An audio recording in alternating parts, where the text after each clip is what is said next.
going on there, jerk faces? It's your boy Andy, and you're watching Nocturnal Transmissions, brought to you by the Circle of Jerks podcast. It's our weekly live stream where we talk about news, current events, esoteric knowledge, as well as our movie review. Tonight we'll be reviewing one of Rob's favorites, The Ladies' Man, from the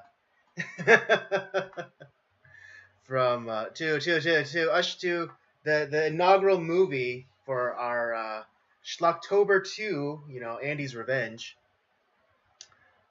from 2000. Speaking of which, as with me as ever is the homeboy Rob.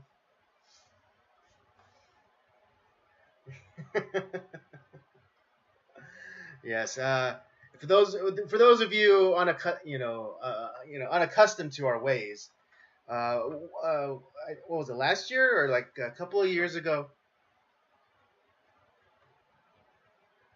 Okay, right. Which was because every podcast can do a Halloween themed month in October, but we decided to try out something different. I think we did initially when we first started the stream. We did do like Halloween themed movies for October, but then we decided to be a little bit more creative, and we decided and then Rob instituted Schlocktober, which is we'll watch all like schlocky, bad like C, D level movies. And of course, we inaugurated last year with Rob's pick of schlocky movies. And so in all fairness, he allowed me to pick the movies this month, and I picked all the movies that he hates.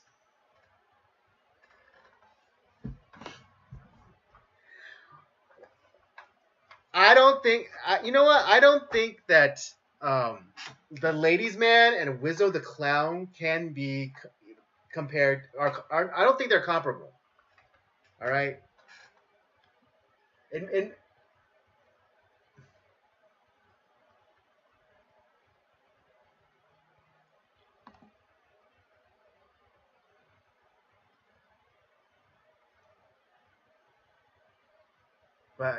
But again, I don't think Wizzo the Clown and The Ladies' Man are comparable. They're not one for one.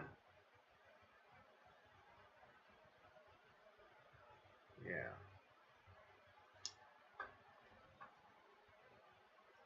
Mm-hmm. Well, yes, we did. That was one of the movies we watched for October. Yes, it was. Are you sure? I know we did Birdemic. Are you what the hell did we watch last? Dude, this is how traumatized I was. I blocked it from my memory.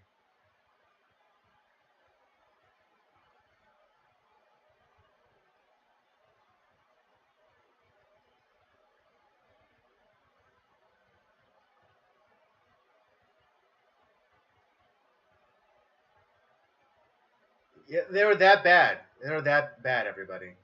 They were that bad. Okay. All right. You might be right. All right. Okay. It just feels like we have. That's how bad those movies are.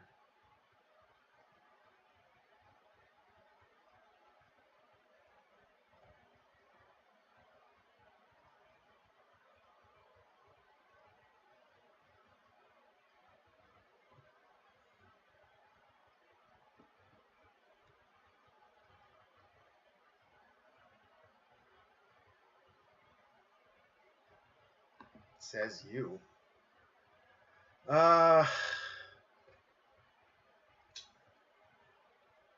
Wait. Tetsuo was part of Schlocktober? Really? It wasn't even that bad.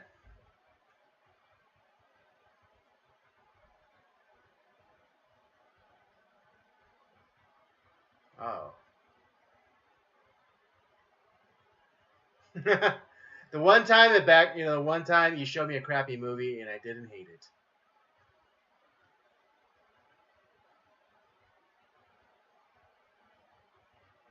Right.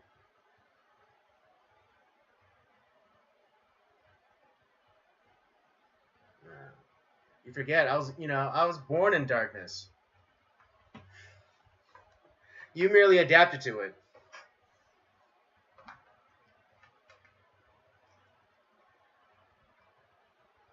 Yeah, we thought very highly of that movie because I think I think we all understood like what it was trying to do, and being somewhat fluent in the visual language of anime, I think I was able to appreciate it for what it was trying to do.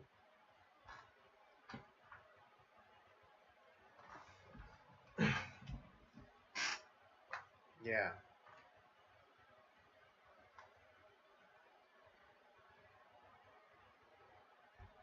Hmm. Yeah. But so a lot. Okay, spoiler alerts. All of the movies that I picked are based off SNL skits, which Robert absolutely despises.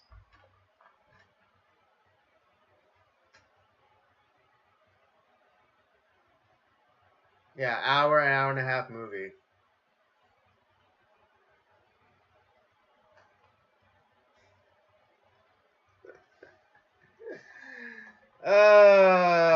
Revenge is sweet. But anyways, uh, I don't know. Do you want to do a little catch up, or do you want to just because?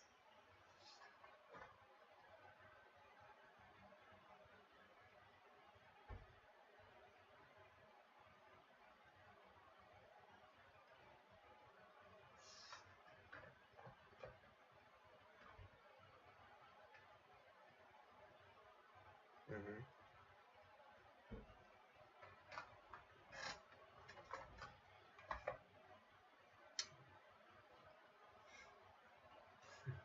Blasphemy.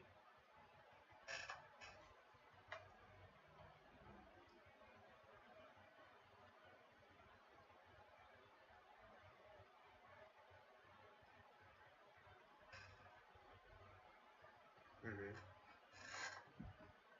Hmm. Yeah, put him on the map. Put him on the map.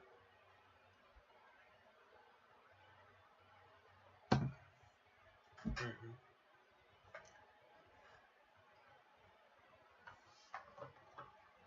Hmm.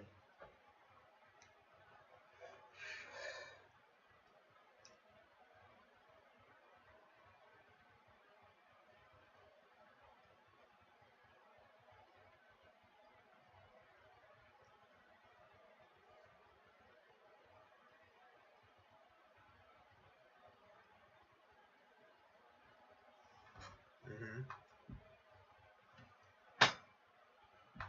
Hmm.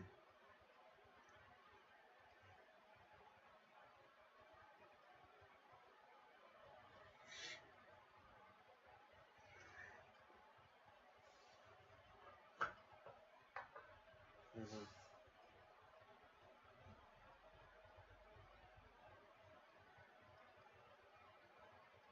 Hmm. Yeah, for me, it was the rare fifth Saturday of the month, so nothing really planned. Just went into work.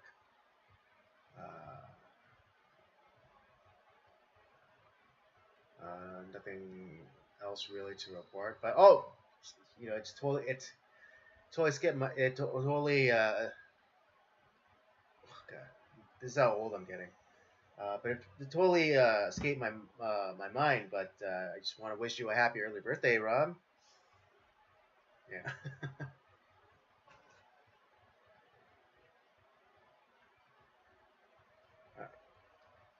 Yeah. And also, I just recently found out that Christoph Waltz is also an October 4th birthday. Hmm. Yeah,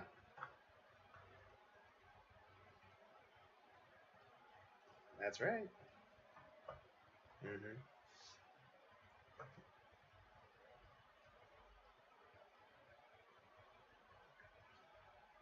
Many happy returns.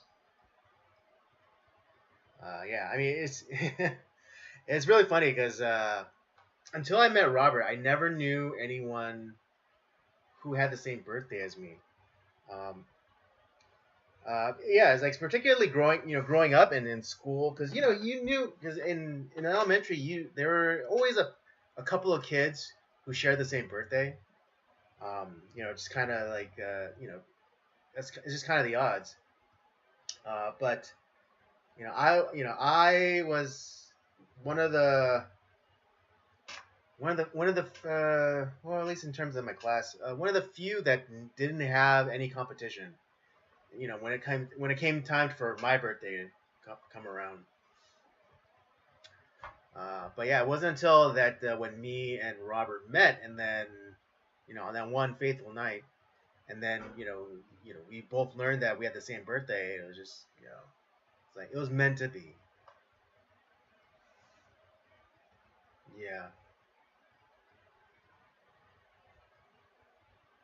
right. For dear life, yeah. Hmm.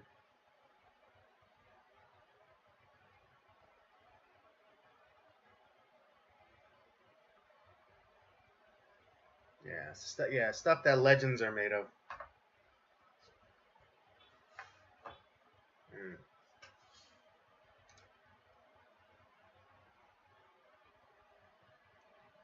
yeah, it's meant to be. It's meant to be. All right. Yeah, let's get into topics for discussion.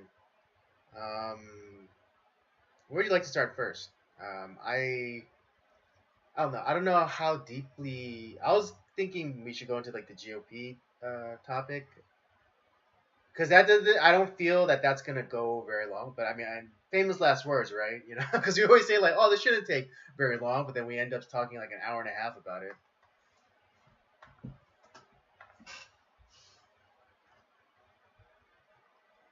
Hmm. Yeah. For those of you, who don't, you know, who are on the other side or just not political or whatever, but recently they had the second round of GOP primary debates amongst the GOP contenders. Well, yeah, both of them are very weak, and again, shame on the Republican Party for squeezing out um, Larry Elder from the debate stage. I mean, for those of you who don't know, Larry Elder, a very prominent uh, a conservative libertarian black man who's running for president, as a Republican. For some reason, the GOP keeps kind of giving him the shaft. Uh, changing requirements for changing requirements uh, to be allowed on the stage or be considered, and all sorts of shenanigans. Even so far as banning him and his team from like the press area at the first GOP primary debate. Yeah, I mean, because he actually has substantive. He actually has a substantive platform on which he would run.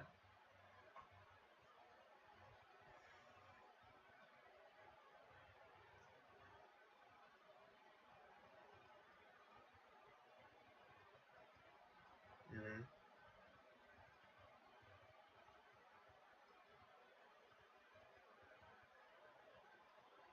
Hmm.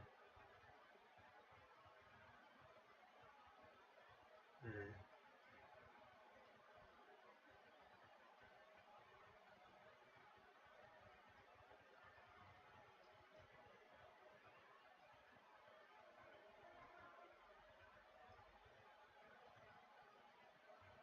Hmm.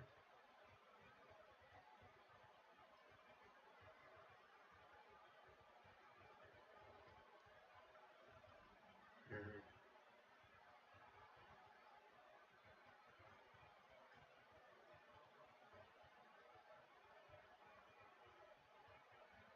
Yeah,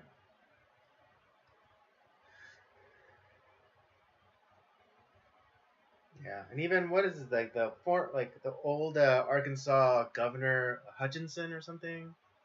I mean, I think he's already out, but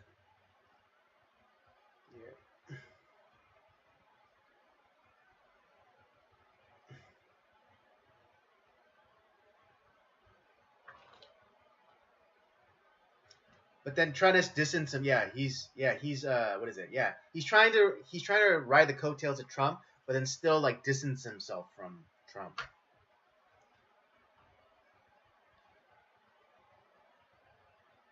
Yeah, and I mean, yeah, there was like that flub where he was asked. This actually might have been before the official GOP debates, but I remember there was a because Tucker Carlson was like kind of moderating or like asking questions to like the various candidates one on one, and he Tucker brought up the case for Ukraine, and if I'm and to be generous to Mike Pence, he worded it in a way which I don't think he meant how it came off, which basically said, he's like, because Tucker Carlson is basically like, well, what about the American people? Don't we? And then Mike Pence basically said, I don't care. And then but then I think he meant like I don't like my concern isn't like Ukraine. It's supposed to be for Americans, but it came off as saying like I don't care about Americans. I only care about Ukrainians.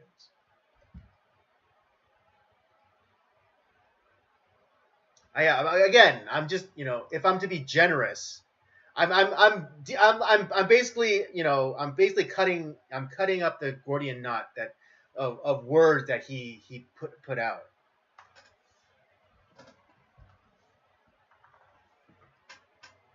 Mhm.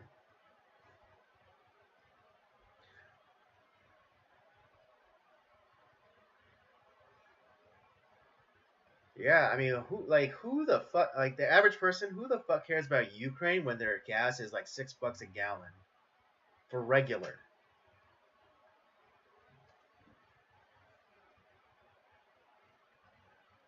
Yeah, why is it our problem? Exactly. I mean, yeah, we have a what is it?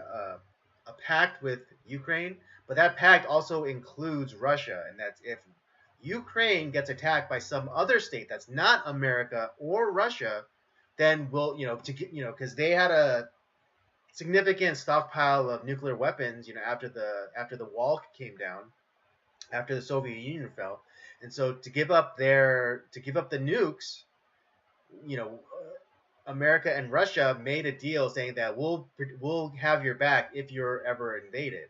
But that agreement is not applicable if one of the aggressors is one of the partner nations.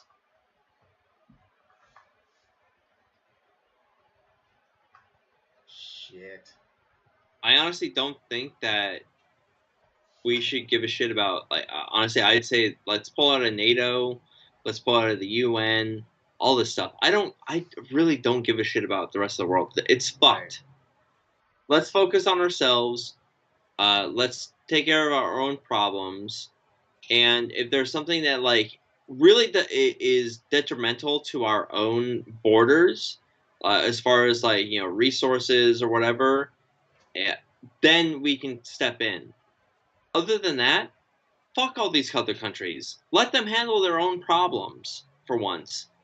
We don't need to be the world police. I'm tired of it. Yeah, precisely. Precisely. But anyways, getting back to the very weak bench of the GOP. I mean, you have Chris Christie, who's God, a failed Mr. governor. Like Yeah, Sandwich yeah. himself. You have Nikki Haley, who did an okay job as the U.S. ambassador to the UN, but she's a neocon. She's a neocon war hawk. Yep. Again, then you have Mike Pence, who's again just like this weak, another neocon, but he's very weak. Um, he's definitely to borrow a term from the social sexual hierarchy. He's a Bravo. He's not an alpha. He's the one that backs up the alpha. And that's why Yeah. he succeeded as the VP because I think he's a natural Bravo. Yeah. Um, so that's why he looked so strong when he was defending like Trump's moves and Trump's policies, because he was in his natural state of being the Bravo and just backing up whatever the Alpha does. Yeah, but But now now like like he's trying to be the alpha, and I mean, yeah, he was. You can say that he was an alpha when he was, governor of Indiana, was it? But yeah, because when we watched the when we were going through the 2020 debates and stuff like that, when we had the vice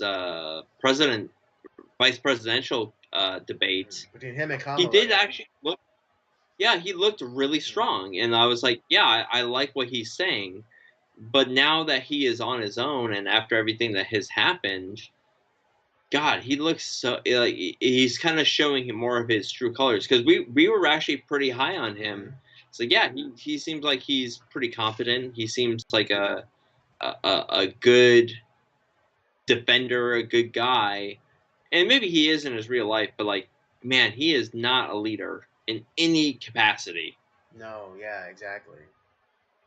Yeah, because I remember there. Yeah, like I saw like there. During the debate against Kamala, yeah, he was doing a great job. He was holding his own. He was, and even during the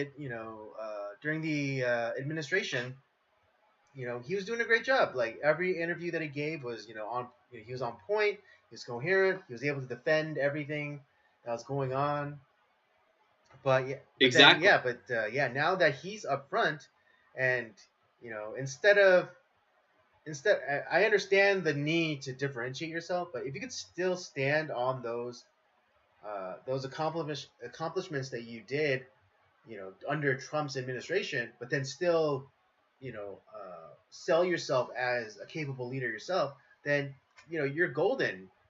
You should be golden, but he's doing this, he's waffling, and so he's like he wants to he wants to stand on the accomplishments that were made during during the Trump administration, but he's still, like we said at the outset, he's trying to distance himself from Trump. But you can't have that. You Yeah. can't say like, oh, like when in the previous administration, I worked hard to blah blah blah blah. It's like, yeah, who was the executive during that? It's like, oh, that doesn't matter, or don't don't bring that up. It's like you can't have it that way. You could say like, yeah, you could if he said like, I'm proud of the record that we stand with, and in and and Trump notwithstanding, I would still hold that record to up, against Biden's. But yeah, it's just it's weak. All these guys look very weak. Yeah. Oh Um, yeah. Yeah. and Vivek Ramaswamy. Vivek Ramaswamy is a shapeshifter. I don't trust him. He was a farmer bro. Although I will give it to him that I think he's slightly more authentic the than the career politicians within the group. true. I'll give him that, but I don't trust him because he was on the other side, and he was the one, and he was peddling, vaccines and masks and things like that. Um, which because he has apologized. A creator that I follow, Anomaly, he did an interview with Vivek, and yeah, he actually he did apologize for pushing like masks and things like that. But and so You know what? credits where credits If due. that yeah, if that's the case, like I'm willing to like okay, well then that's you have actually made us. That's the one thing about these guys too, like politicians, whatever. It's like, you know what? I made a mistake. Like, yeah, I was for this stuff in the past, but you know what? Like, I was wrong. But that most of these guys never say that. It's like I never said that. Oh, what are you talking about? I've always been for this, and that is always like the wrong way to approach it. It's like because people change their minds, Yeah, people get new and information. it's okay to change your mind once you get new information. And I'm okay with that. That's to me is being a real person.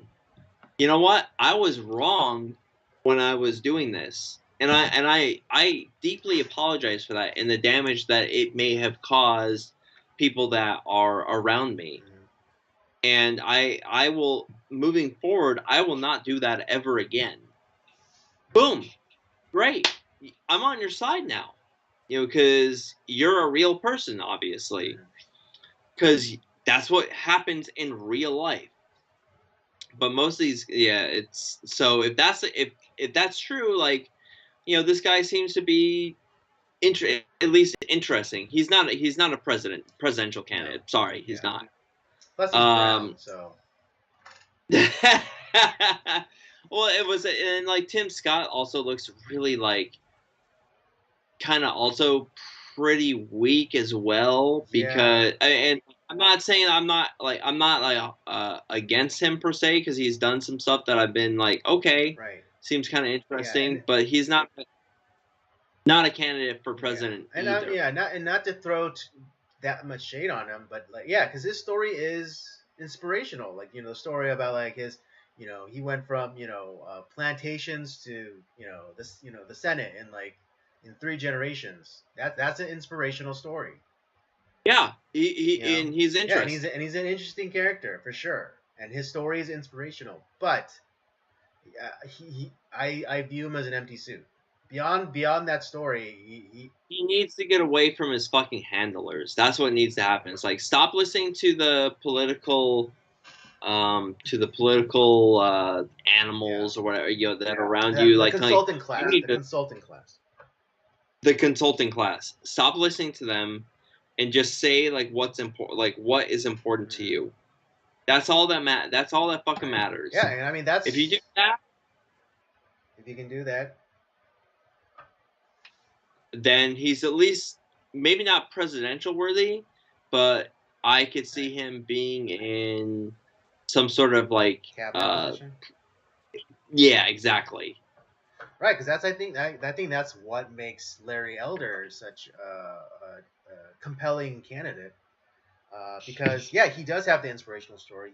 He's because I've heard him speak enough times where he's always referencing that talk he had with his father, where he basically airing out all of his grievances towards his father, and like they eventually reconcile, and yeah, and that's an interesting story. But he also has uh, policy ideas to address those. He also has policy ideas, which also go with that same story, that inspirational story. Because he's saying like, oh, because I had this father who taught me about hard work, and you know, you know, uh, you're 100%. You may not be in control of the outcome, but you're 100% responsible for the input. For the your effort. Yeah, that's an Exactly. inspirational story. And then he then translates that to policy ideas. That to me is a compelling candidate. Larry Elder is one of the few people that you can look back, because he's been a public figure for like 30 years. 30 years. 30, 40 years, yeah. You can look back 30 years ago and he was saying the same fucking thing. And that's and he really like, I mean, that's better than actually having a political record. Yeah, he's maybe changed on a few things, but for the most, like his morality, his more of like what he believes has stayed very consistent. Right. And that's why, like, when it came time to when we had the governor recall and all that, that's why I was very comfortable voting for Larry Elder. Same here. Because I know exactly what he fucking stands for. Because he stood for that 30 years ago.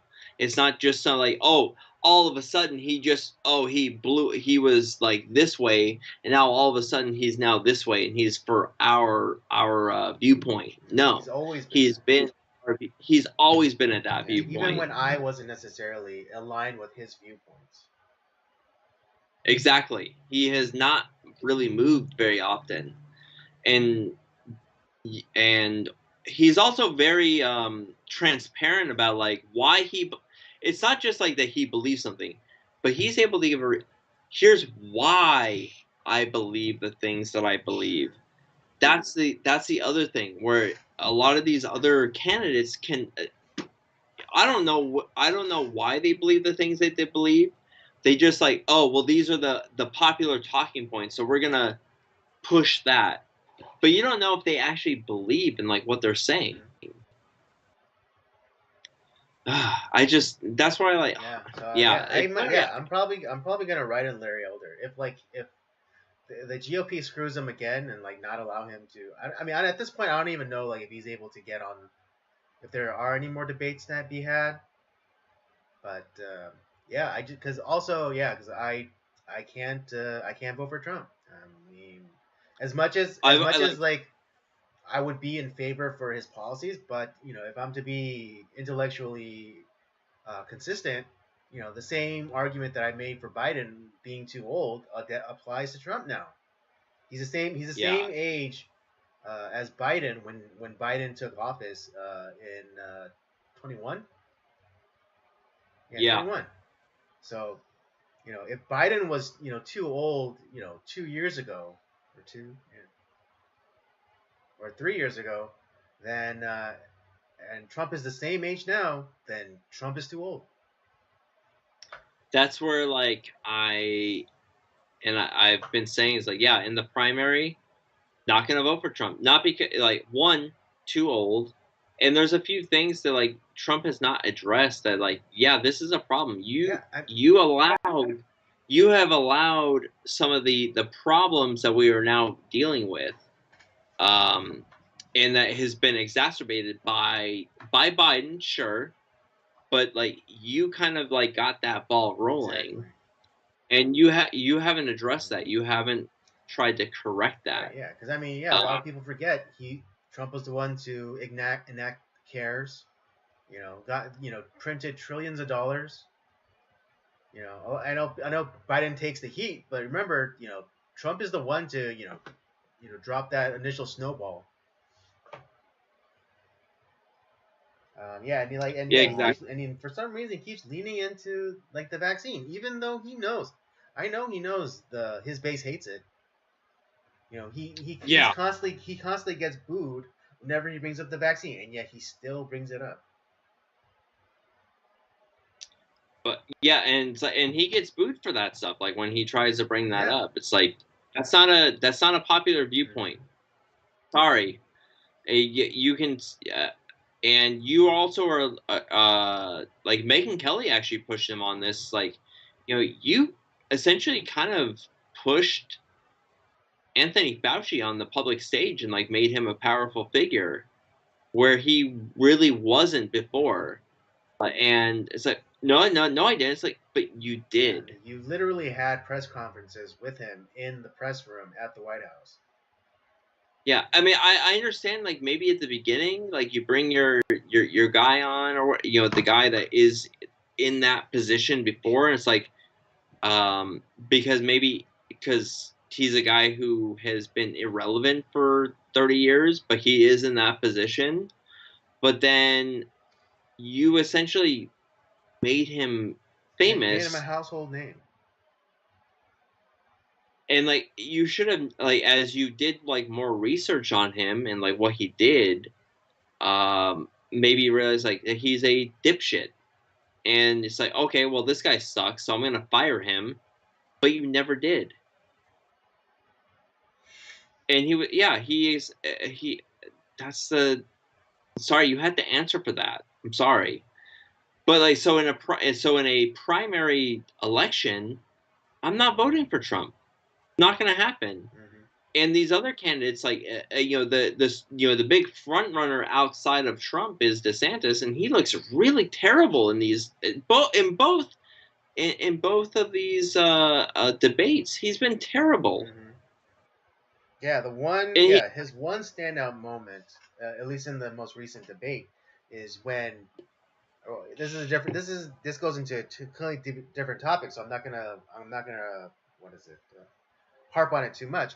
But when Fox News they went and did like the whole Survivor thing, you know, like who would you vote off the stage? And DeSantis stepped up and be like, you know, this, you know, we're trying to do something serious here. We're not going to do that, you know. And he put a kibosh on that stupid stunt that Fox News tried to you know put on them. It's like that's like his only one standout moment, in my opinion.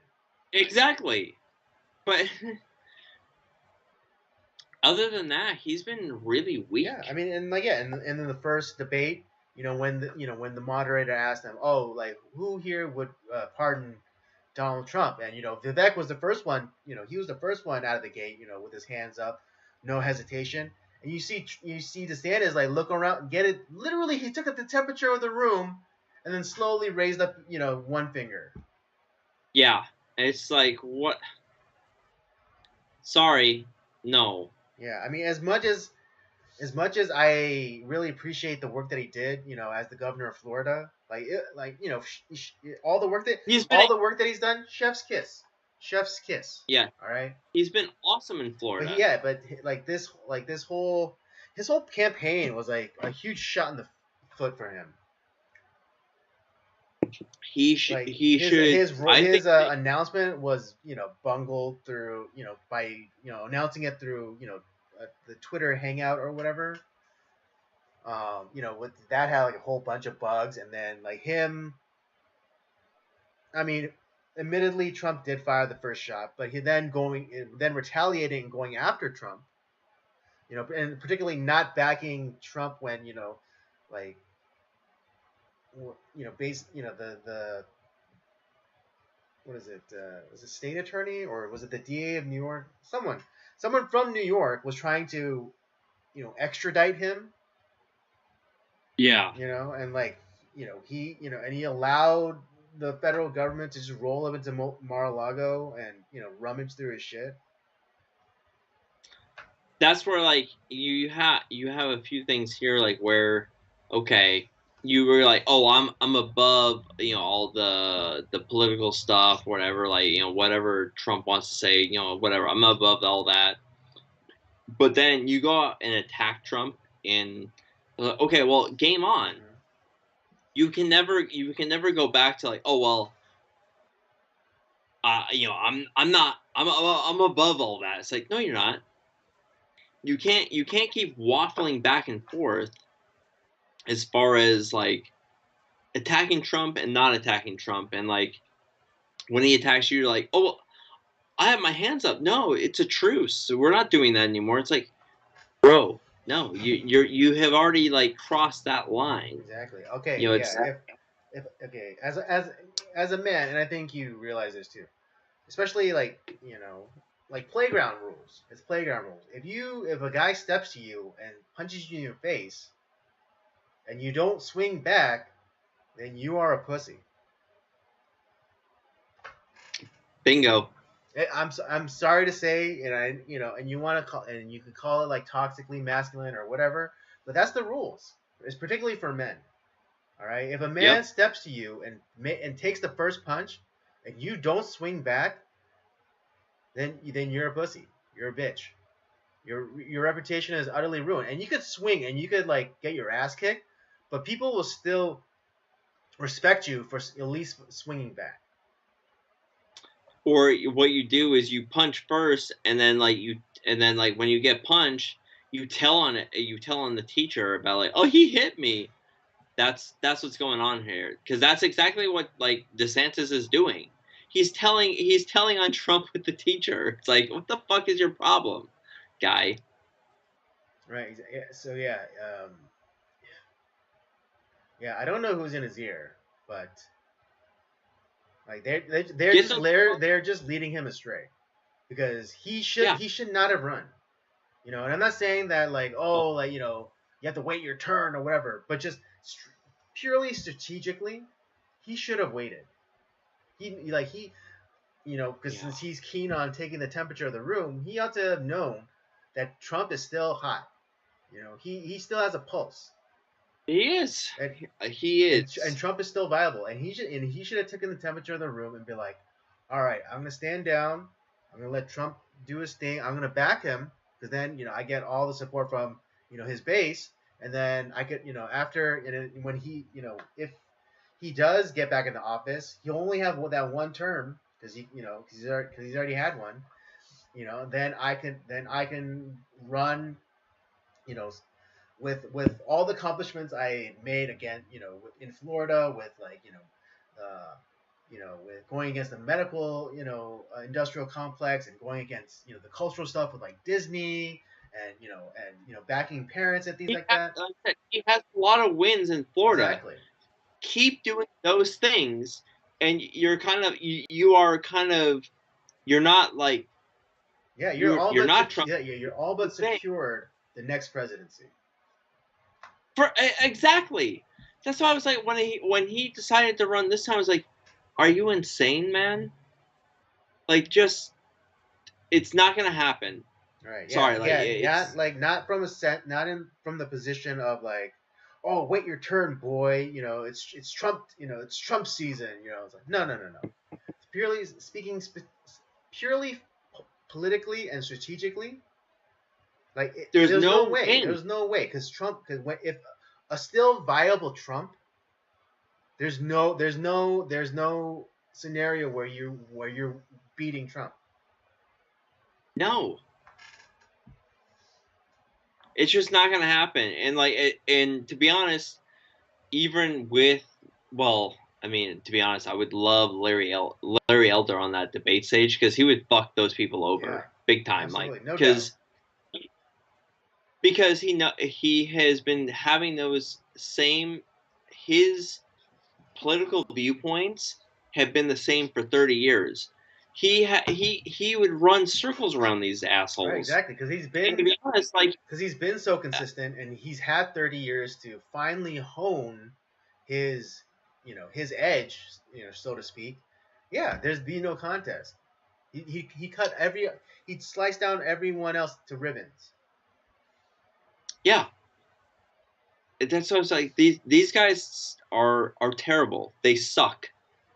All of them Yeah. suck. Yeah, I mean Chris Christie, like, and God, and his he is. infamous Donald Duck line, which you thought that was like gonna be such an own. Oh, he thinks he is like the person that thinks that he's so fucking clever. It's like go eat your fucking like your hero sub, dude. Like just shut the fuck up. Go grab your sandwich and just chow down on that because no one gives a shit like what you are a. Yeah, I've you're never. wholly irrelevant. He's a rhino if I've ever seen one. And he thinks he's so clever with his like, oh, Donald Trump, blah, blah, blah. It's like I can't hear you over your fucking like man tits, all right? It's like shut the fuck up. Chris Christie sucks. He's always sucked. But yeah, these are all terrible candidates. I can't vote for any of these guys. They're terrible. Indeed. That's why literally I'm probably in the primary probably gonna put a write-in on Larry Elder. Please do. Yeah, I mean, unfortunately, yeah, I can't vote in the Now in primaries. a general election, that's different because I'm never ever gonna vote for any Democratic Right. candidate. Right. So whoever they decide to throw in on the Republican side, whether that be Trump or whoever, it's most likely it's gonna be Trump. I'm already like kind of putting that out there. But yeah, it's but in the primary, can't do it. Sorry. Yeah. Well, I mean, I can't vote because I'm not a registered Republican or a Democrat. I'm in state of California. I'm considered non-affiliated, which is independent. Which is the demographic that all these politicians have to go after. Which means that you're probably gonna vote for RFK, right? Fuck no. You don't want to vote for RFK Jr. Mister. It sounds like I have a vibrator in my throat. But the thing you have to understand is, He is the fucking weirdest sounding person I've ever met in my life. Oh my god. He's so fucking yeah. weird. There's stuff about RFK that's like it's just weird. Like the fact that his ex-wife or his former wife hung herself. That's like weird. Yeah. a few days after like they got divorced or whatever, and like because for those of you who don't understand, like men and women are different, and hanging is a very man thing to do. That's a man thing, Hanging, not a yeah, hanging woman. is a man thing to do. It's not a woman thing to do. A woman thing to do is like, basically slit your wrist and sink into a bathtub. That's a woman. That's a woman suicide. Unless you watch it, then then that's a guy thing. Unless you But watch what? yeah, have you ever watched It? It. The Yeah, because one of the characters who commits suicide, he's a guy who slits his wrist and is in the bathtub. Yeah, yeah. Oh, okay. But yeah, but still, that's more of a chick. Outside Outside of that, yeah, slitting your wrist is more of a chick thing to do. Hanging is yeah, a male thing. yeah. And RFK, RFK Jr. He's a bit of a sexual degenerate. Like him and his cousin had a contest, allegedly, like who could get like their dick sucked more. I'm not. Yeah, look it up. All right, don't take my word for it. God. Yeah, and there's a lot of people who are like, yeah, RFK Jr. is my guy. They don't want to have him on the debate stage. It's like, there's a reason. There's a reason for that. Yeah, he's a fucking Kennedy. All right, all the parents who experience heartbreak after their kids got vaccinated and like now they're like retarded or have whatever. That's because of the vaccination push from his uncle. Ted Kennedy. Mm-hmm. So he's benefiting off a decision that his family member made. Just go watch Chappaquiddick. Yeah, That's all you need to know. The Kennedys are a fucking horrible family that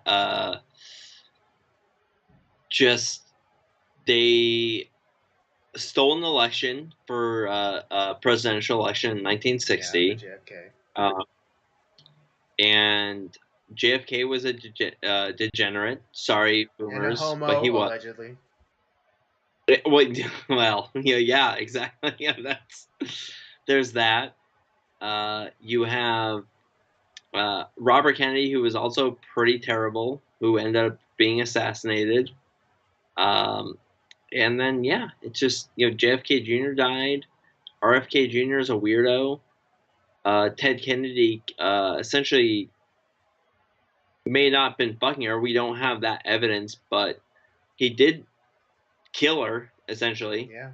Or left her for dead. Yeah. But what we do know is like he had sex with a woman in public at a restaurant. Yeah. So and what is it? They literally lionized him and they called him the Lion of the Senate. The Lion of the Senate. Fuck that shit.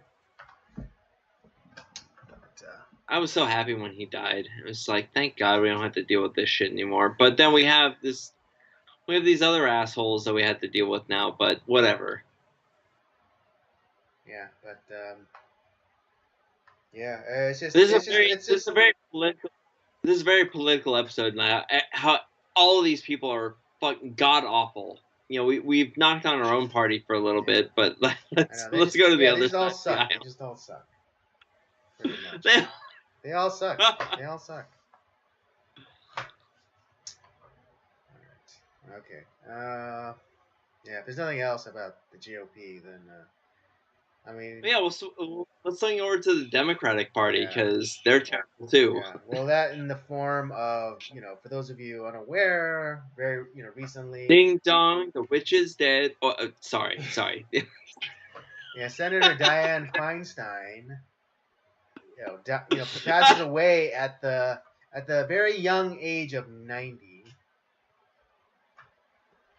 She was an able-bodied, very very person, vibrant member of the Senate. Just died suddenly, for some reason. Wait, did she die? Did she die of suddenly? No, she didn't die No, suddenly. She was no. Did dying. she die of suddenly? Did she die of suddenly? If you know what I mean. No, she. This is something like where she was probably dying for like the last 10 years, and instead of stepping down like what a normal person would do, uh, she was like, "Well, I gotta glom onto power because I can't allow some other, some other political rival to take my spot. God forbid a Republican take my spot. So I'm gonna stick here I you and know oh, I think the politicians that are holding on to like dear life and polygrip, those are the people who are the polygraph. Oh. That's a polygraph.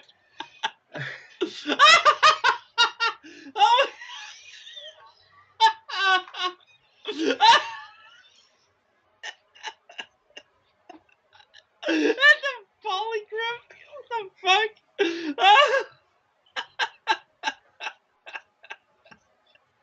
Sorry.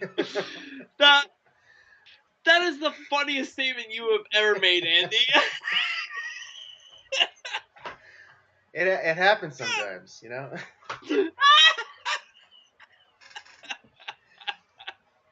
But yeah, Oh. but those senior politicians who are just like who are just who just won't give it up. Those are the people are likely to be compromised and who owe a bunch of favors to a bunch of people.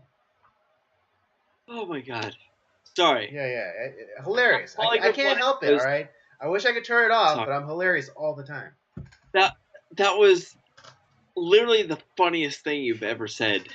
Ever. Oh my god. Well, it's nice to be appreciated. Oh. Well, there you go. All Happy right, all right. birthday. I gave you a good laugh. Yeah. Oh. I almost threw up. I was laughing so hard. Okay. All right. But yeah, but like I was saying, it's those. And it's not just on the Democrat No, I mean aisle. It's look the at what's his face, Mitch McConnell. Dude, he's he's dead. dead. He is a dead Yeah, but person why? that Yeah, is but a why is he stubbornly not relinquishing his seat? Because he owes some people. exactly. Well, we also found out like Dianne Feinstein had a chauffeur who was part of the CCP Yeah, for a literal Chinese spy for like 20 years. Who knows like which here what conversations he was privy to during that time. exactly. Yeah, it's ridiculous. So like it's ridiculous as to what these people are going through. Like, sorry, we need to stop having. This is where we need super radical term limits, and we need to have an age gap as to, like when you can actually like become. We have age limits. Yeah, but we need an age A maximum. age, but we need to have a maximum age. I want that to be if we're gonna have a new amendment in the Constitution. That's gonna be it.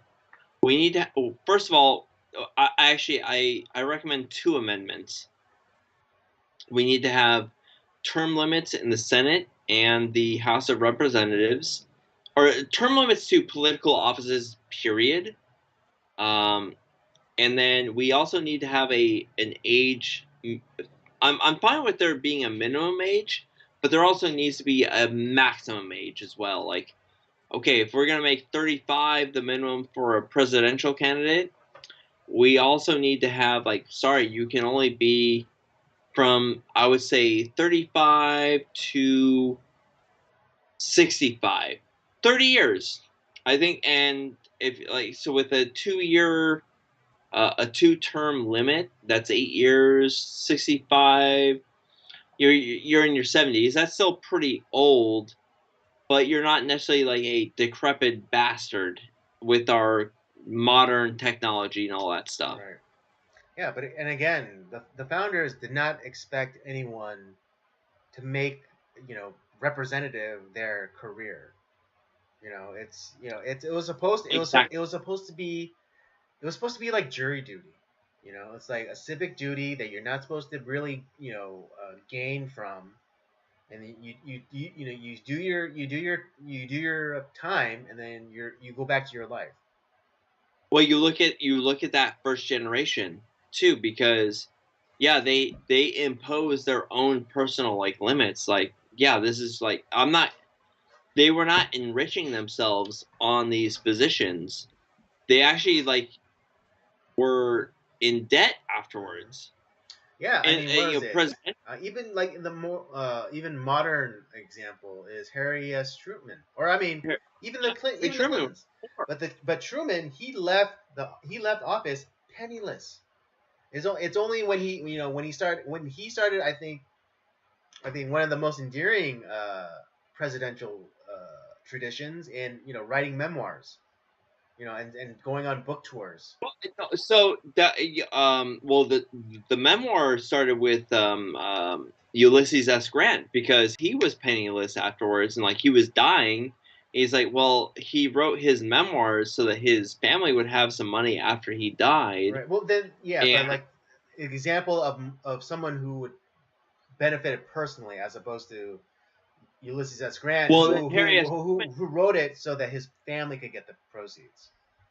Yeah, so Truman also like started like the presidential library stuff too. Like he actually had, but he asked permissions like, hey, can I do this so that I actually like can have some sort of benefit off of like my legacy as president? Sure, you can do that. And so Right. He didn't just institute it through like executive order or anything. yeah, exactly. But yeah. So I'm with you. Definitely term limits, and yeah, there should be. Yeah, because again, like the founders, they didn't expect people to make this their career, and also they didn't expect people to live that long. That might have been an oversight for them, but it's something that we can rectify because, again, like we have like these people who are like, okay, even in the country right now, the median age is about 75. That's a fuck ton of old people. But Yeah. it's also stifling the development of younger generations. Yep. So it's like how like at a certain point you're supposed to step aside so the next generation could take over, but that's not happening. Yep. I mean, you kind of see it in a lesser sense in kind of like prolonged adolescence. Because we keep constantly pushing back, like we keep pushing back responsibility for young people, and so like even at 25, we still regard as a kid.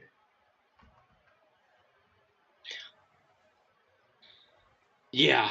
It's we live in a stupid ass Yeah, society. Sorry. it's the Peter Pan syndrome. I never want to grow up. And that I think, and that thing that's to the detriment of the society at large. Because if you don't have, if you're not preparing the next generation to come in and take over after you, then you have idiocracy essentially. We're really is a great a movie as that is and how funny it is. The scary the reality of that movie is coming Yeah, true. yeah. We have these people who And could who could kind of make things work, but they don't understand how to keep them running. because look at the the quote unquote young people in politics. They're terrible. Yeah, I mean, you got your AOCs, you got your brother fuckers like Elon Omar,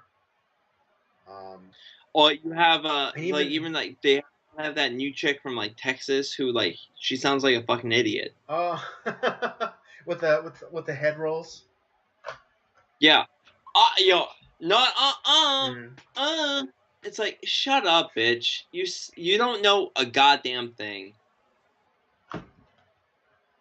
It's just like, we have these young people that come into like they come into these to these roles and they don't know a goddamn thing. They think that they know something and they don't, and they try to make themselves sound smart, but they're saying that they're throwing a bunch of hot air out there, but that's all that's in their head is hot air. Not it. There's no sense of history or nuance or rational thinking. And here's the problem with like why you have these. What the problem is with these like old ass bastards that are because there's no term limits, so they glom onto their power and they hold on to it for 50 years, or in Dianne Feinstein, she was our senator for our entire life. And when did she become senator? For the majority of our lifetime. Yeah, when did she become senator? Like in the 90s, or was it the 80s? Back in the 80s. Yeah, that. Let's double check that because. Yeah. Oh, and it's funny. She was Kamala Harris before Kamala Harris, because she was a city councilman, and when Harvey Milk and the San Francisco mayor was assassinated, she was appointed interim mayor. Dianne Feinstein was? Jesus Christ. That was what, in the 70s? Yeah. Let's see, when did she enter politics? Well, yeah, I mean, she started off as like a city council member or whatever in San Francisco in the 70s. When did she? Hold on, let me see when she entered the Senate.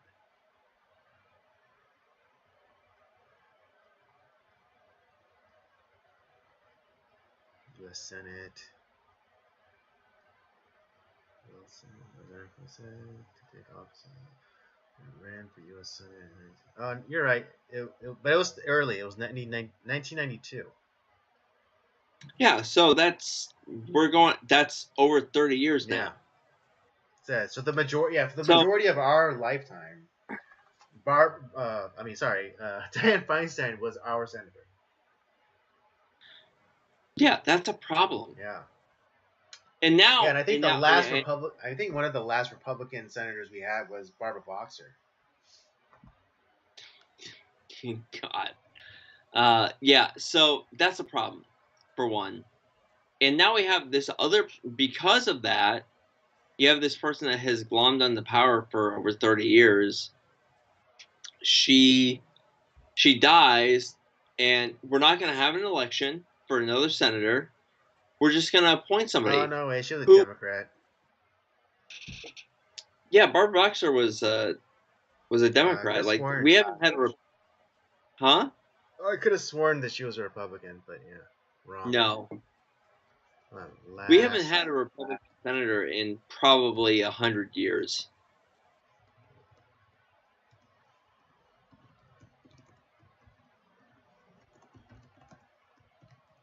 Oh, it might have been Wilson, because he was a senator, but he stepped down to become governor of California. He was a good governor of California. Yeah. John F. Seymour was the last Republican to have represented California in the U.S. Senate. Well, when was that? When was that? Hold on. Let's see. I'm betting that was like in the 20s.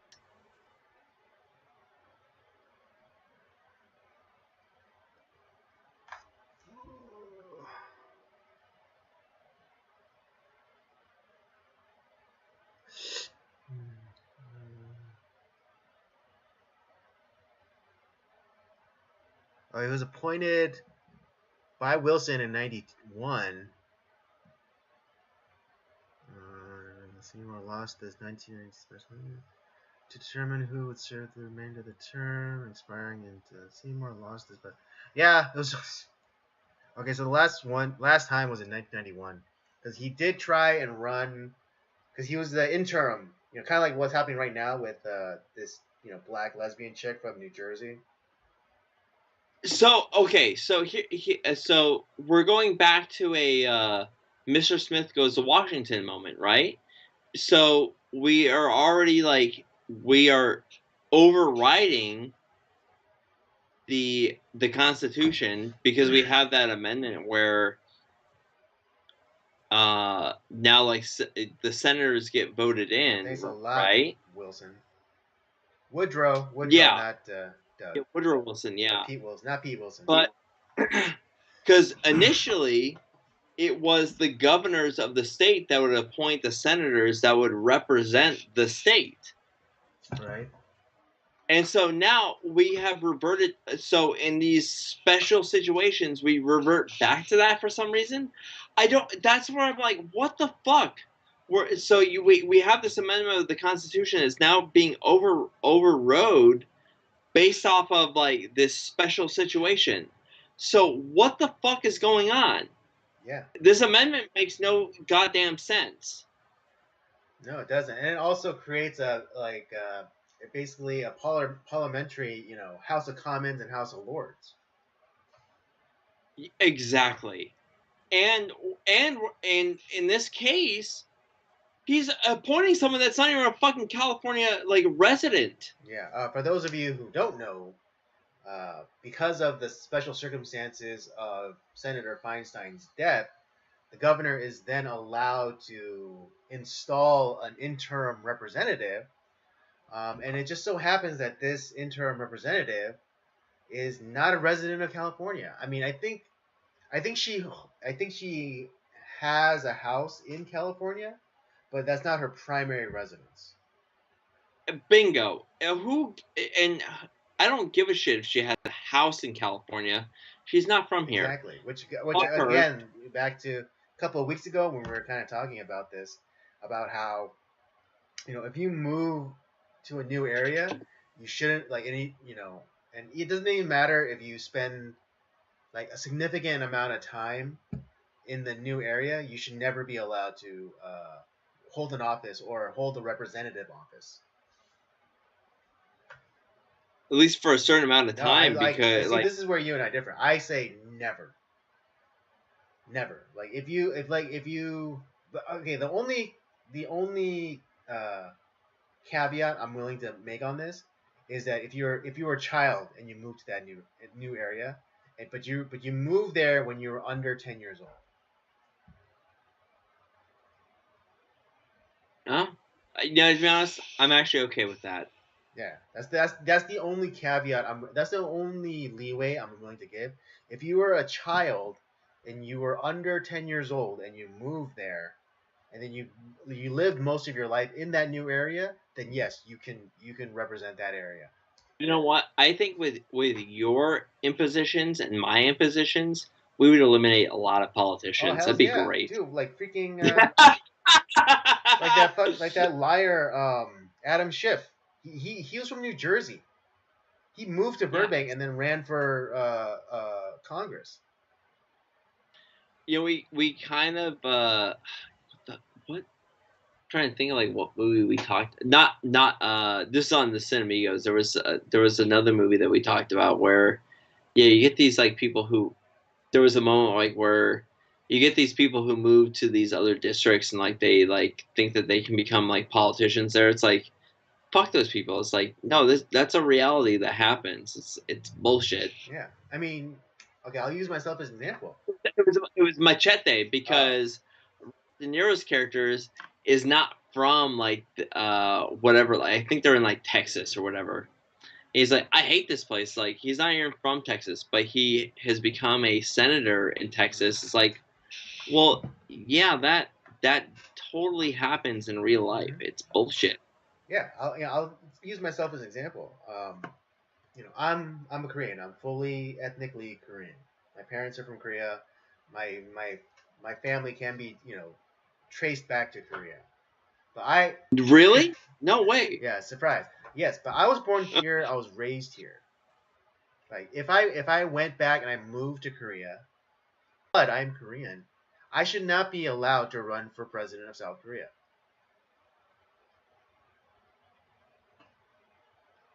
Oh, did we lose Robert there for a second? Oh, Okay, we got you back. But did you You all right? yeah, did you get my last point? Yeah, I got. No, go ahead and Okay, repeat it real quick. Well, see, basically, like since I was born and raised here, and then I decided to move to Korea, Right. South Korea, I should not then be allowed to run for president of South Korea. Yeah, Bingo. it doesn't, and it doesn't Exactly. even matter that I'm a Korean. It doesn't even matter that I'm You don't ethnically know a Korean. God. I should not be allowed to vote to run for the office of president of Korea because I don't know You I don't don't know. know that culture. Bingo. You know, I only know the culture that my parents passed on to me from whatever time in Korea that they left Korea from. You know, it's interesting in that way because um, a friend of mine, she this is a number of years ago, but she went back to Korea to spend time with her family, and she forgot her jacket. You know, I guess it was kind of a chilly day, and so she told her uh, cousins like, "Oh, I have to go back to the house because I forgot my jacket." But the word that she used was chamba, right? And then in Korean, chamba means jacket. But then Mm-hmm. her cousins made fun of her, saying that, "Oh, that's such an old word to use." You know, and then she asked them, like, Yeah. "Oh, what word do you use?" And they used a Koreanized pronunciation of the word coat. Mm. So yeah, so I don't know the culture of Korea right now, nor do I know the culture that evolved to that point. Right. So then if I decide to move to Korea and then I decide to run for president, I should not be allowed to run for president. Not even run. Exactly. I shouldn't even be allowed to run. Yep. Exactly. Like if I wanted to, let's say I wanted to run for Congress, you know, against what's his face, Sherman. Like I'm totally qualified to do that because I was born and raised in the Valley. I know the Yeah. culture of the Valley. And I know the you people. I know the area. So I should be allowed to run for hell, I'd the vote for you because you're a better candidate than that asshole. yeah. So I should yes, and so I should be allowed to vote. I should be allowed to run for the Congress seat. Brad Sherman is fucking Yeah, I terrible. mean, again, he's He one of those politicians that's been around forever. He's been our congressman for the majority of our lives. he He sucked. sucks. He that motherfucker came and talked to my like one of my classes in junior high. Yeah. God. Exactly. He's been our representative for over like 20 years. That's ridiculous. Too fucking long. And so now we're getting this into the situation. Like, so we for one overrid the Constitution to begin with, Yeah, and now we're gonna what amendment was override that? that. That was the oh fuck, I forgot which amendment. It's one of like the newer Right to ones. vote for senators. But essentially, like, so we have that we put that amendment in place. So now Yeah, we're voting so in. the 17th Amendment. Yeah. So now we vote in our senators, but now we're overriding that, like when there's a sudden death of a senator, where the governor is going to place a new senator in. So why is this amendment in place to fucking begin with? It makes absolutely no sense. It makes no sense. It makes no sense at all. This is where we would have what we could like, sure, in the interim we have someone that's placed there, maybe by the fucking Senate, and then you have a special election that's held if we're gonna hold by the 17th Amendment, which we apparently are not gonna do.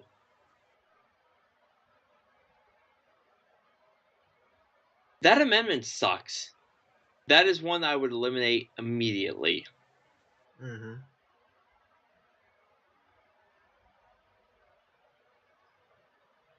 Oh, he's Cuban. But yeah,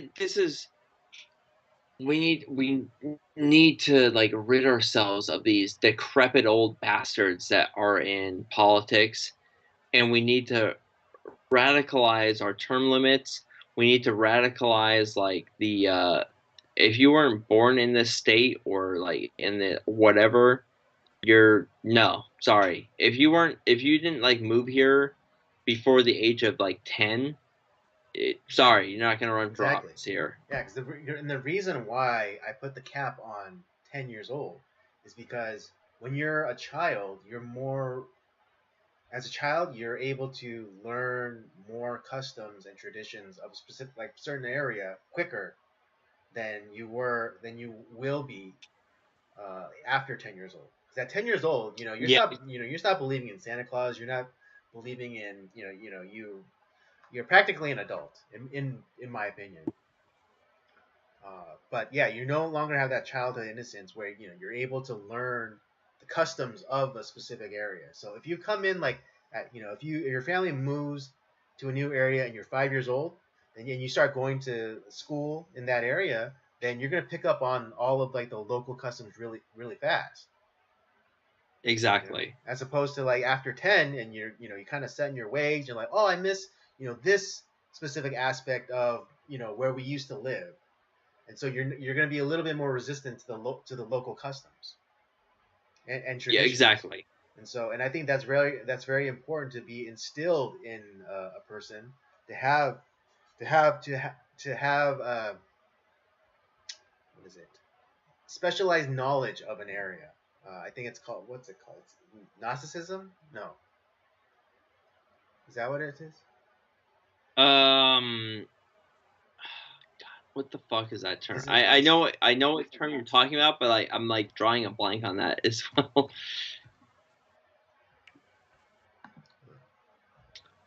Let's see what that's here. You're, I think you're close to being right.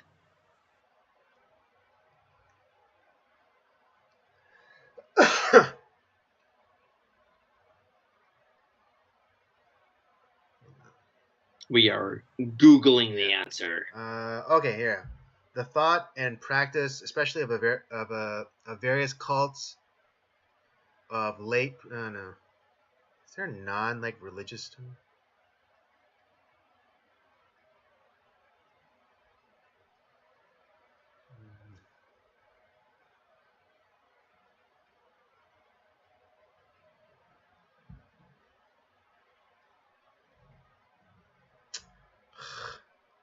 One moment, please.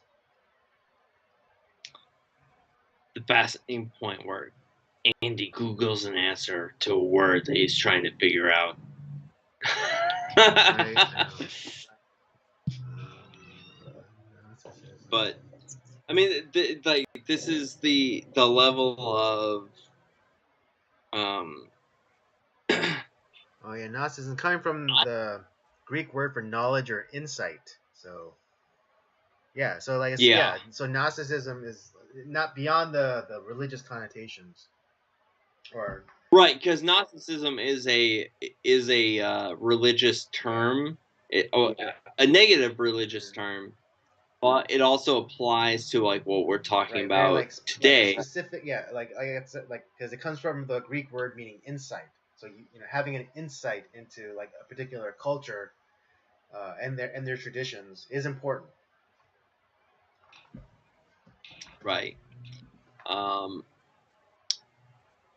but yeah, I have a sinking suspicion that the majority of people will agree with us because no one likes these people. No one likes these politicians that are like, oh my God, I've had a senator for 50 years and she died in her seat or whatever. Does anyone like that? Does anyone think that that's like a good thing?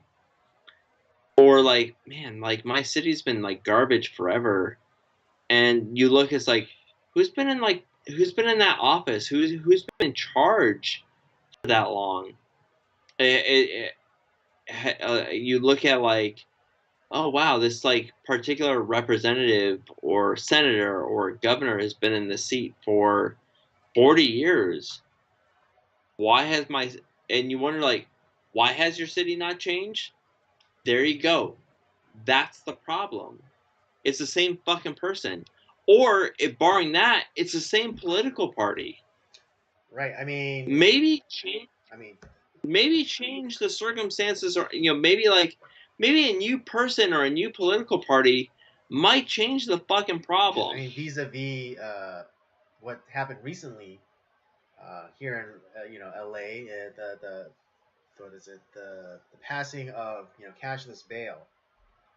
And uh, God, uh, that's fucking that's so stupid. yeah, and actually, and surprisingly, there's actually been some kickback to this, in that the city of Glendale has filed a lawsuit again. Several cities. Well, It's not just no, no, Glendale, no, I it's don't know, but more several cities. prominently, I mean, when the notion of cashless bail was first announced, or that it's being implemented, one of the first cities to kind of push back on it is Glendora, and I mean, I think now several other cities within LA County have joined in the lawsuit. Yeah, because essentially what that is like, okay, I kind of get the idea behind that, like where like I think it's like good intentions is the leads to what's the saying like that, good intentions is essentially Yeah, the road to the hell is paved in good intentions. exactly. And so the idea behind that is like, well, there's a lot of people who are accused of stuff because of their class or race, and so we don't want to like create a system like where those people don't have a way to get out of it, because it's the high class and the Yeah, rich and the white. because the system is rigged against a certain demographic. And to a degree, I kind of get that. Okay, fine, because we've seen how many celebrities have seen get out of bullshit that they should not have. God, look at O.J. Simpson for fuck's sake. Um, Right. Well, that's but then, I don't know. There are a lot of different factors. One being like, what is it? Prosecution not understanding like how beloved OJ was. but he was guilty and he was very rich. Right, but ultimately it didn't. Ultimately, that I don't think it had as much of a factor. Yeah, like he had the dream team and whatever, but it ultimately came down to a jury verdict, and the jury was the one to decide that he was not guilty. And there was like, and what is it? It was referenced in that OJ miniseries, but then also in the documentary that ESPN did. That after the verdict was read and like the jurors were about to leave, one of the members, a black man, raised his fist, like the black power fist, as he walked out.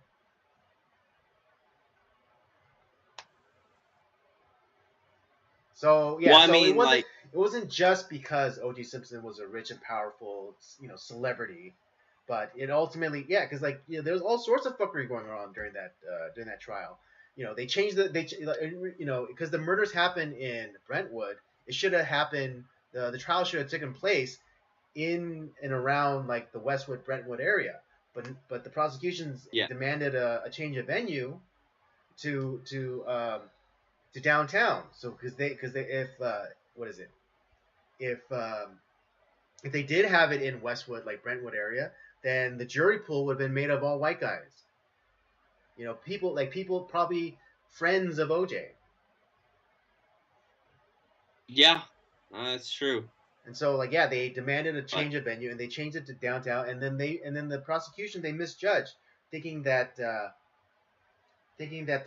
black women would go against. They specifically they asked for downtown because they're gonna pull from more urban people, aka black people, and then they thought that they're gonna view OJ's marriage or abuse towards Nicole Brown as a negative, but they totally they miscalculated how you know what is it how how closely knit some people are towards skin color. That actually that might make a fun segment for a feature live stream. I would love to kind of like dive into that a little bit. The, It's like, sorry, yeah, because this is a what was little it? bit of a Yeah, because the prosecution thought that if they changed the venue and then they were able to get black women on and like they paint OJ as this abusive monster, then that the women would side with you know for the prosecution, not realizing that you know that how well beloved OJ was. I mean, a lot of people don't remember because they're too young, whatever. But OJ was a kind of a big deal. He was a he movie was star. He was a sports star. deal. He was a huge Yeah, fucking dude. He was the face of Buffalo Bills, baby.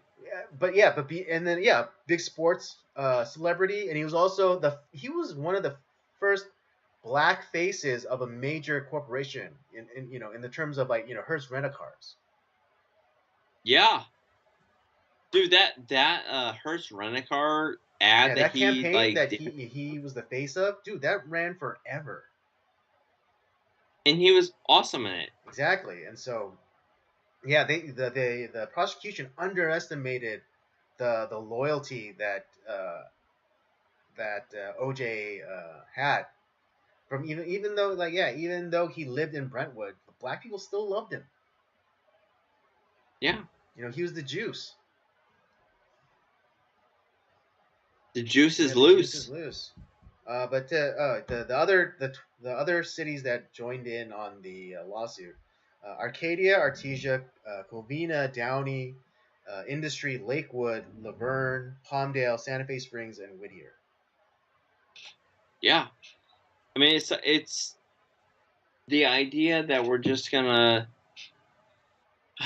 allow criminals to just like, oh well, I did this horrible thing, but I don't have to worry about bail. I can just get out, fuck it, and then they are free to do other horrible things to the people that they're already doing them to until their trial, if they ever show up, or they just like fucking take off. Yeah, I mean, like what's the word I'm looking for?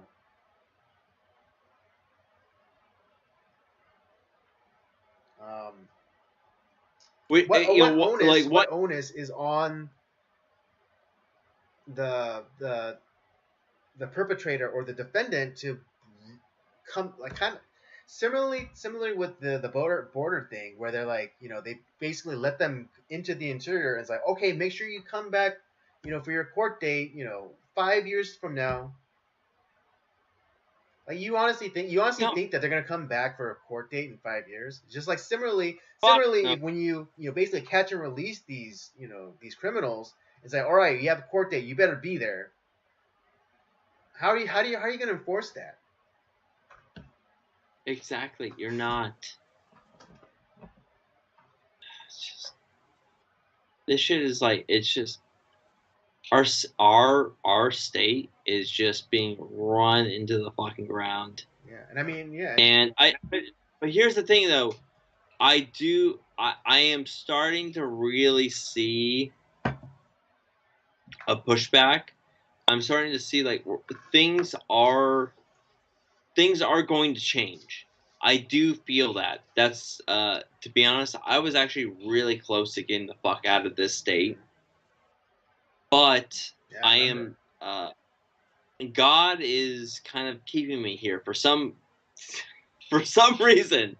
God is keeping me here, and I am starting to see a shift in not only just like the spiritual realm, but the political realm. People are tired of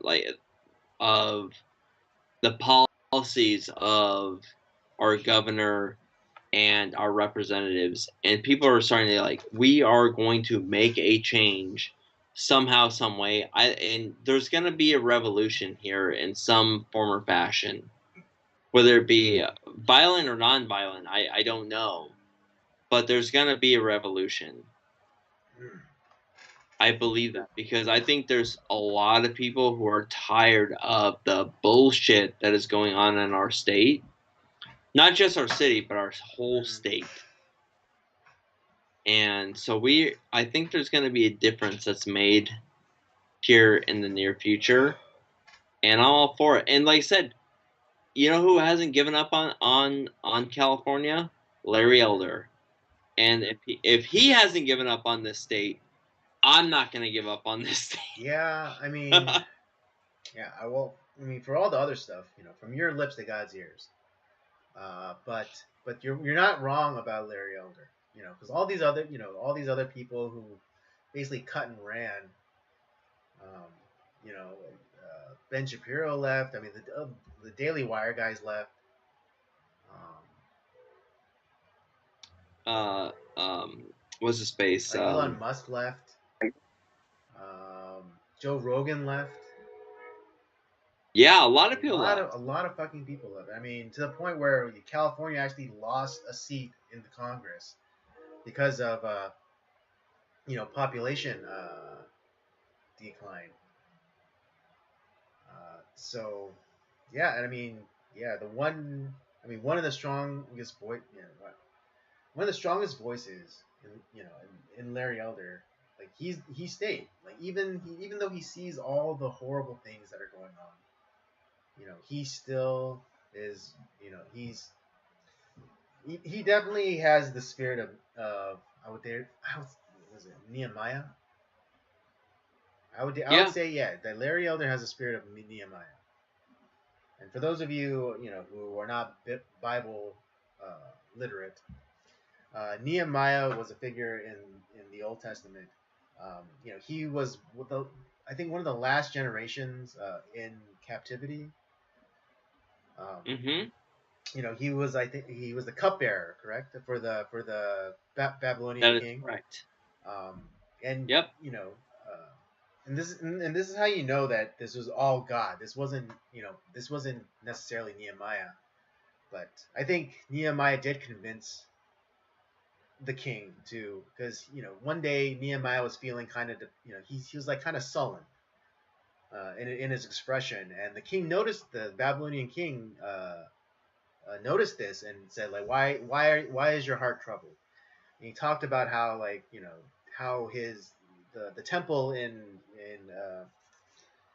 Judea was, left, basically, you know in In ruins, like, ruins. like it's like a rotting wound.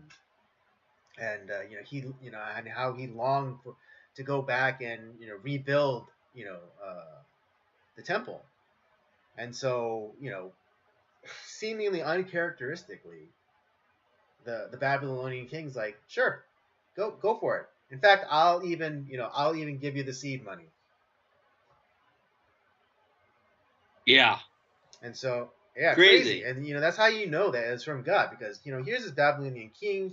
He's on the top spot. He's the envy of every other nation around him. And he has all these servants, and he has this in one loyal servant in Nehemiah, and he empathizes with him, or at the very least he sympathizes with him. It's like, why so glum, chum? And he relents, and and not only does he, like, let Nehemiah, like, go to do this, he gives him the resources to do so. He gives him the money. He gives him, like, a letter saying, yes, Nehemiah can do this. Yeah. And so, yeah, I think, so in that way, I think that Larry Elder does have the spirit of Nehemiah, and he wants to rebuild California. And I mean, and in generally, he wants to help rebuild America. But I think he definitely wants to his run for governor is solidified. this for me. Like he wants to make this place better. He wants to make it, Yeah. he wants to make California prosperous. If like I said, whenever like I said, I came close to giving up on California, and God kind of blocked my move. I actually was planning on moving, but God has kept me here, and to be honest, not that like I'm not sure like what Larry Elder's religious affiliation is, but like honestly, like because that guy has not given up on California, I'm not gonna give up on California. I came close. I came really close. But I have a feeling that like a guy like Larry Elder can make a huge change in on California's fortune. And to be honest, if he ever whatever office he runs for, I'm probably gonna vote for the guy. Yeah, part of me wonders if he not to put him down or anything. I wonder if he reached too high when he ran for governor. Maybe. You know, like I mean, not to say that that you do a bad job or anything, but maybe you just I think if I think we have to slowly take back land. We have to slowly take back territory, and I think if he ran for mayor of LA, I for sure Oh, he'd win. For sure he'd win. I think that's what he has to do Yeah. first. Run for mayor of like a major city in California, then run for governor. Right. I mean, because yeah, it's kind of like the Allies. There. Those of you may not know, but bunch of there were a bunch of spots that they were targeting for the European invasion, but they didn't have enough men, and so what they had to Yep. do is pick one place and pour all their manpower into it, and it just so happens to Yep. be and it just so happened to be Normandy. Yeah, because they even like in what we found out is that the Axis powers were like they were looking at Patton, who was being underutilized, and so they were shoving. They were like, "Oh, well, Patton's going to be over in here." So they were focused on like the areas that they were going to put Patton in, but that's not where he was at. He was not at Normandy. He was at I think some other Yeah, some other like location. the jump off point they thought was going to be where Patton was, and like and to the level of deception that the level of deception that they ran is like they even created like fake tanks and trucks to put in that area to make them think that they were amassing a force at that location where Patton was. Yep, But yeah, I think if I know it's not the same as governor, but if if we could take even LA, I think that'd be the step in the right direction. that's what we need to do. Honestly, if Larry Elder ran for mayor of LA, that would be awesome. I would vote 100 times over if I could. Yeah, I get my dead grandparents to vote for him. Yeah. Honestly though, like to be honest, if that's what the Democrats are gonna do, fuck those people. I'm gonna to be honest, I think we need to play that type of ball, Yeah, and then exactly. change the rules to the point where it's like we have to like update all of the we have to like in law in case like we have to update the voter rolls, make it like where you cannot cheat anymore.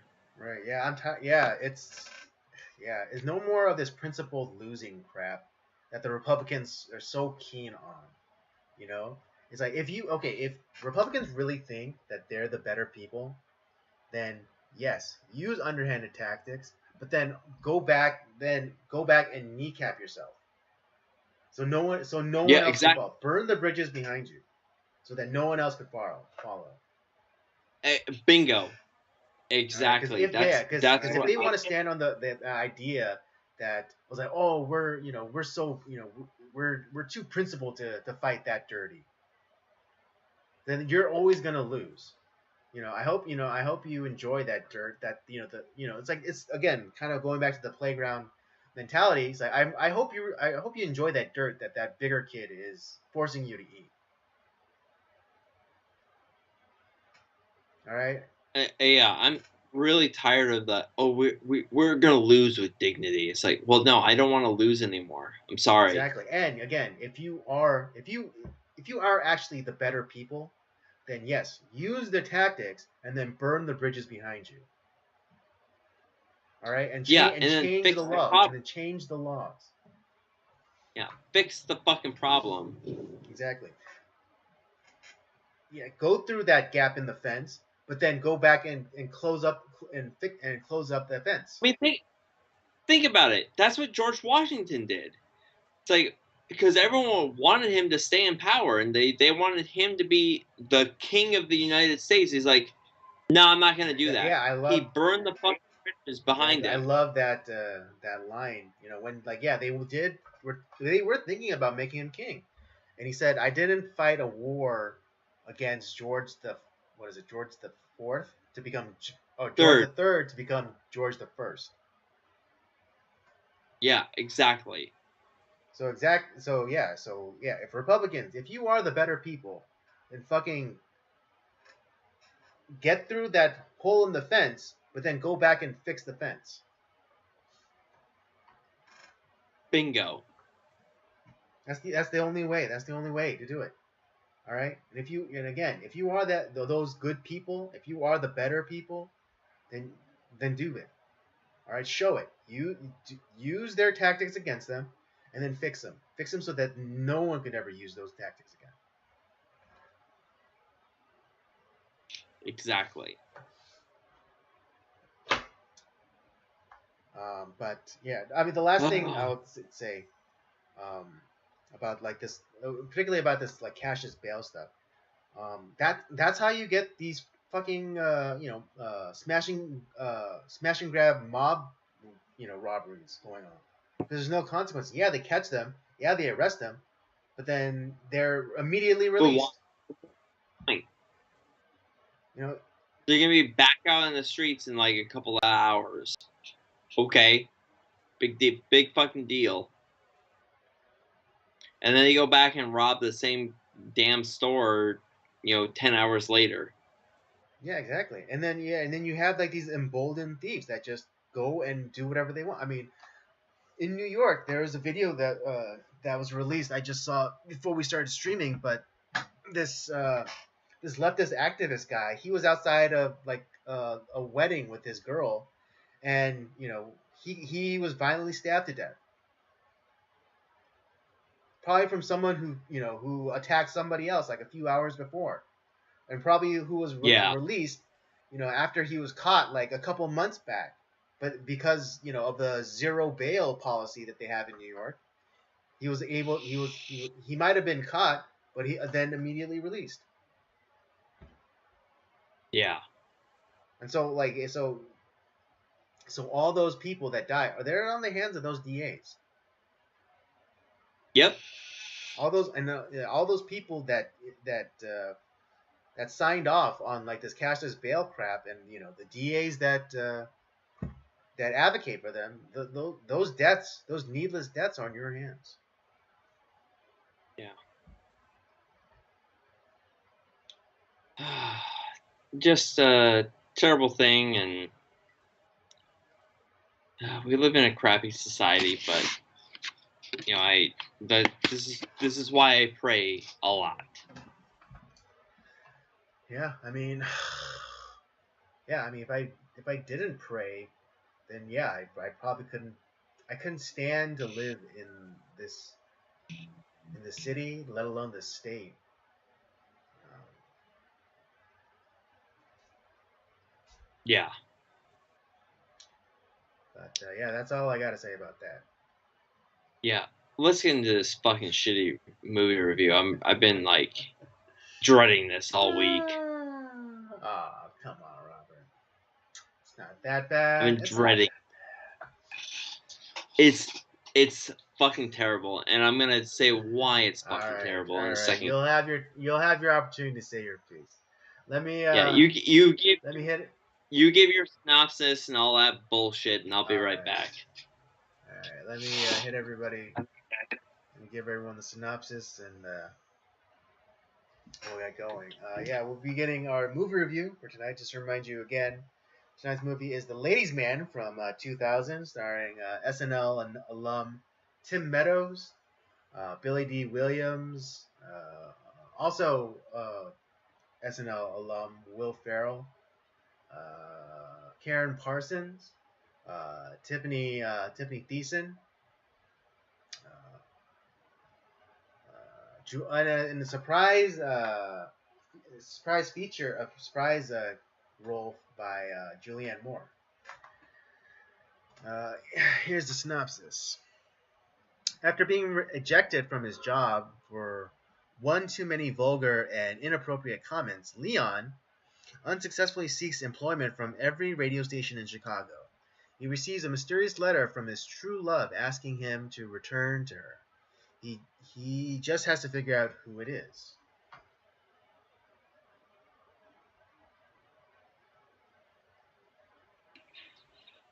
Again, Ladies' Man is actually released this month, 23 years ago. October 13th, it says. Oh my god, is this the anniversary of fucking Ladies' Man? I mean, we're 10 days off from it, but oh my god. Yeah. First, okay, well, I'll say this. Get it all out. The Ladies' Man segments on SNL are very funny. Those are great. But those are like 5 to 10 minute segments. Yeah. That does not make a fucking movie. This movie is dog shit. Okay. And the level of talent that was pulled to make this film, we have Karen Parsons from Fresh Prince of Bel-Air. We have Billy D. Williams from Star Wars. We have Tiffany Amber Thiessen from Saved by the Bell. I mean, Will Ferrell is also an SNL alumni, but he is a star. In his own right.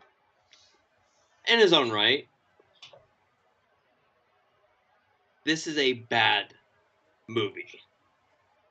Not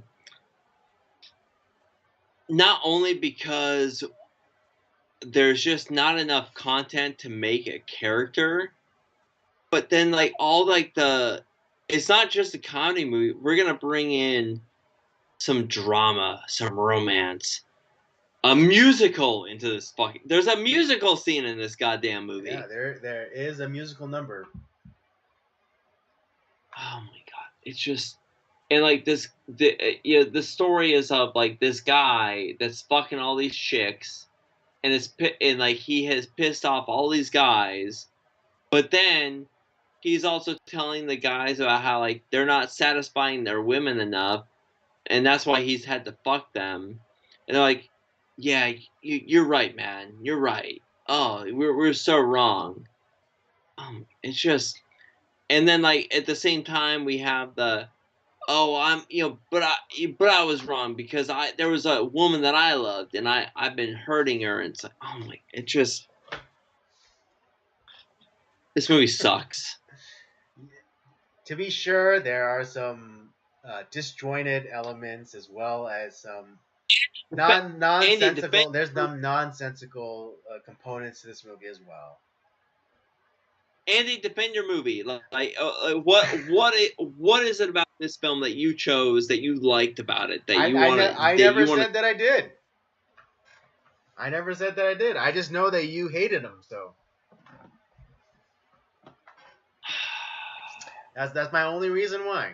I didn't say that. I didn't say that I love these movies. No, at no time did I ever say, "Man, Ladies' Man is my favorite movie ever." Never. All right. Well, okay. Since let's give this a proper review. Okay. Let's kind of like dive into a little bit of the quote unquote plot of this movie. So we start off with like the origins of the ladies' man. He was essentially He was an orphan who was supposedly found by Hugh Hefner, who was raised in the Playboy Mansion, but was basically excommunicated because he broke the one rule of the house, and that is you don't go after Hugh Hefner's conquests, which he did. But yeah, exactly. So he essentially went out. He ate the knowledge he the ate fruit the of forbidden fruit. The forbidden fruit. Got it. Then he goes and does whatever, and then he becomes a radio sensation, talking about like how to have sex with the ladies In the butt. in the butt. And for whatever reason, his producer kind of has some sort of like attraction to him, and it's like he's okay, he's a good guy, and that's kind of like where our story starts. And the owners of the radio studio don't like him and are looking for any option to like get rid of him, which they do. And so both of them get fired, and he can't control himself. He's like, I like doing it in the butt. That's the best thing in the world. I think you need to do it in the butt. Essentially that's what he's talking about. Yeah. Well, yeah. He's vulgar, and he runs afoul of many wives' husbands through his extramarital affairs. Right. And then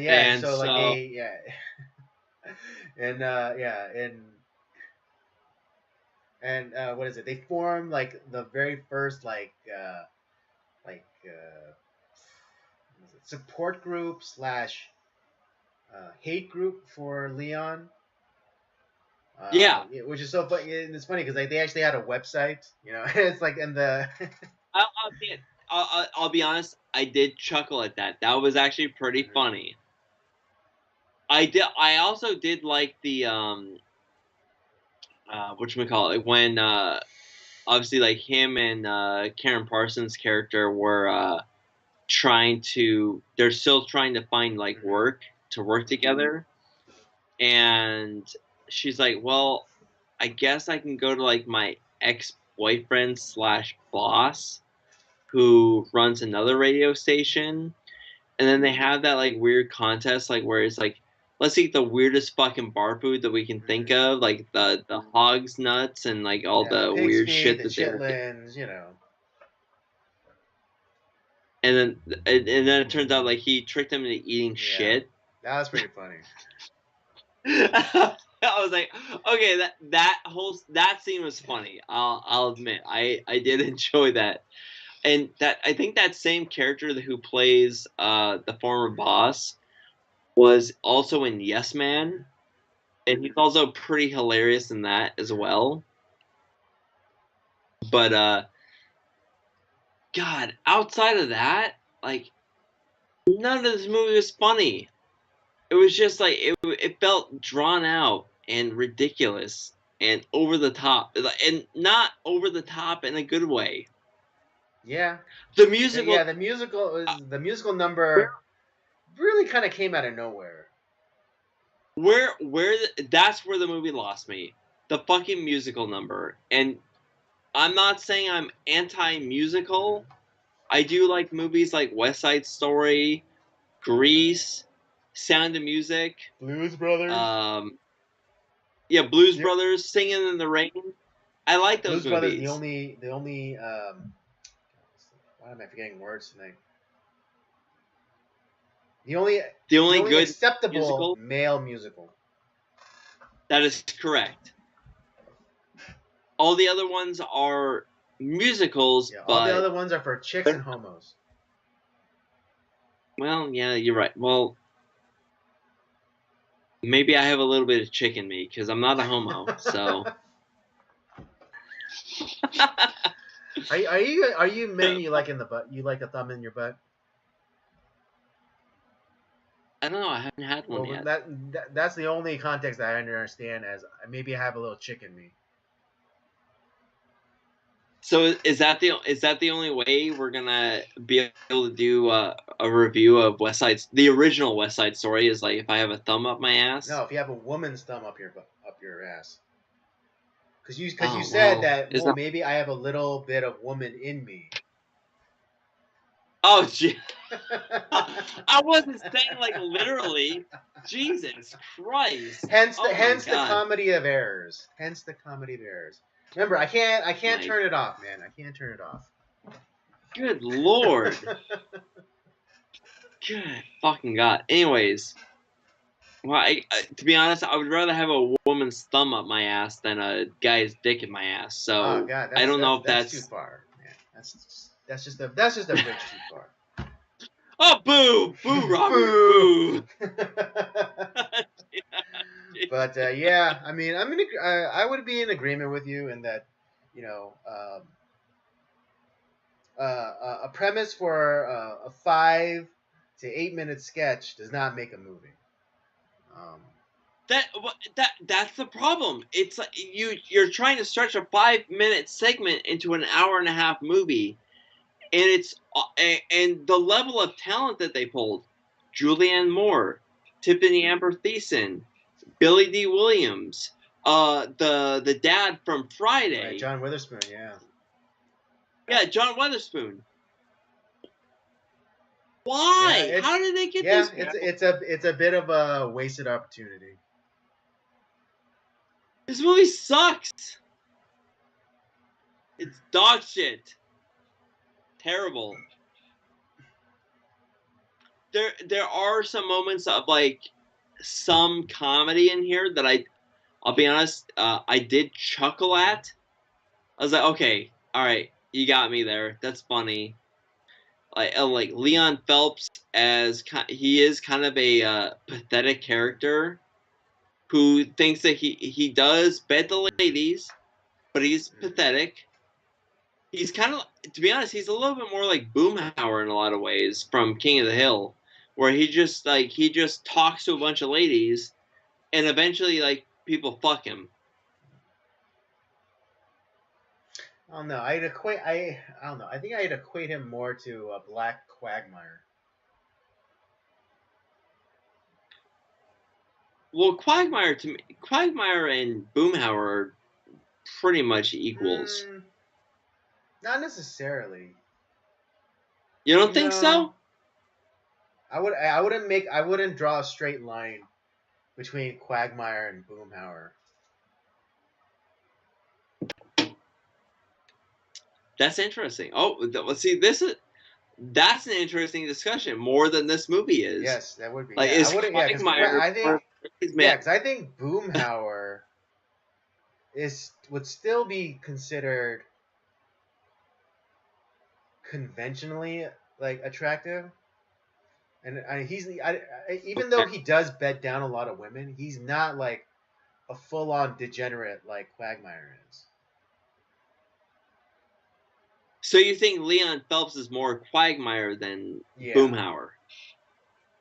That where like you see him as more of like a huge degenerate. Like he'd fuck anybody. Yes. So Leon Phelps has zero standards. Yes. Yes. But it seems like all the hot women want to fuck Leon.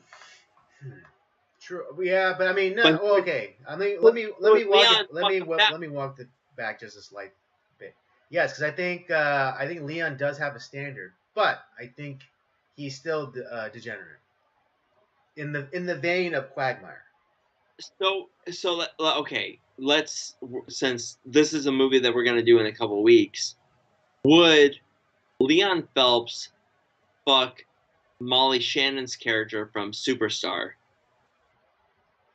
Not as a first option. No. Oh yeah, That is the obviously, first option.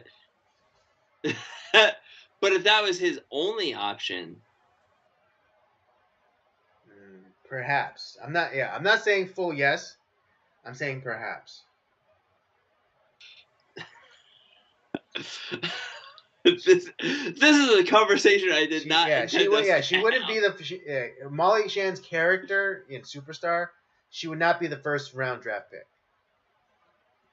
and Okay. maybe not the second round draft pick either. What about like God, I'm drawing a blank on her name from MacGruber. But the love interest in MacGruber. What the fuck is her name? This is how much I didn't like the movies. I didn't like memorize these names to. Is it Kristen Wiig? Yeah, Kristen Wiig's character. Thank you. Hold on, let me see the poster. This is a MacGruber 2? Oh, that's a TV series. Well, this is a MacGruber show, for fuck's sake. I think MacGruber 2 is the TV show. I would think that Leon Phelps would hit on Kristen Wiig's character before he hits on Molly Shan's character. That's fair. I would agree with you on that. But I'm just saying, like, would he fuck her in general? Oh, yes, but again, like, not first or second round draft pick. Got it. Okay, that's fair. So, like I said, you see him more as Quagmire than Boomhauer. Yeah, because I think, because I've seen a lot of King of the Hill episodes, and Boomhauer, I think he still has a way with the ladies, and he's still able to. But he has a code. Yeah, he has a code, and there's only one instance where he felt like a little slimeballish, in that Boomhauer slept with the purveyor of the the neighborhood ice cream truck. Oh, and then after he had sex with her, he would like dodge her, and of course Bobby thought that because the ice cream lady was going to be hanging around more, that would afford him more opportunities to get ice cream. But that's what you're absolutely right, because the only code that Quagmire runs with is that, like, I'll fuck bad chicks, but they gotta pay. Yeah, right. Exactly. Yeah, Boomhauer. Yeah, because even still, Boomhauer goes after conventionally attractive women. He has a standard. Yeah, and he has a code. He does have a code. Okay, all right, I'll go with that. So Leon Phelps is more Quagmire. Yeah. Got it. Okay. Yeah. Although I thought it was pretty funny, Will Ferrell's character and his underlying homosexuality. Dude, that I was gonna talk on that. It's like, that's fucking hilarious too, and like that it turns out that because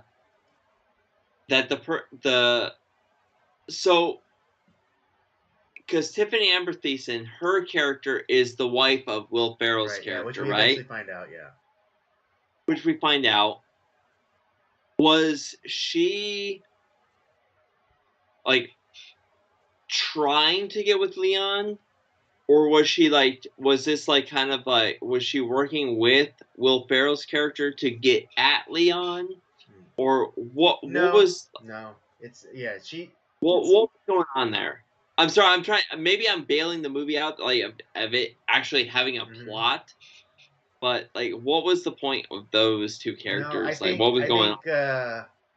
I think Tiffany Amber Thiessen's character was, a beard essentially, and she knew she was a beard, and so like, maybe not expressly, but she understood what, that she was a beard, and so like, her husband gives her no attention, and so she seeks out Leon again to because he dicked her down pretty good, right? He dicked her down pretty good. But yeah, but I full-heartedly disagree with the premise. Like, at the end when he's talking about when Leon is trying, he's winning the crowd over by saying like, oh, well, it's because you don't listen to your woman, and like, you never, got the engine warmed up for, or whatever, and blah blah blah blah blah. You know what? God, you know what that scene reminded me of? Falcon and the Winter Soldier. You got to do better, Senator. Yeah, but yeah, but I mean, realistically, if a woman, men and women are okay. I'm stating obvious, but men and women are different. All right, and that means we have different. What? I know, crazy, but it's true. And we have different operating systems. And a man is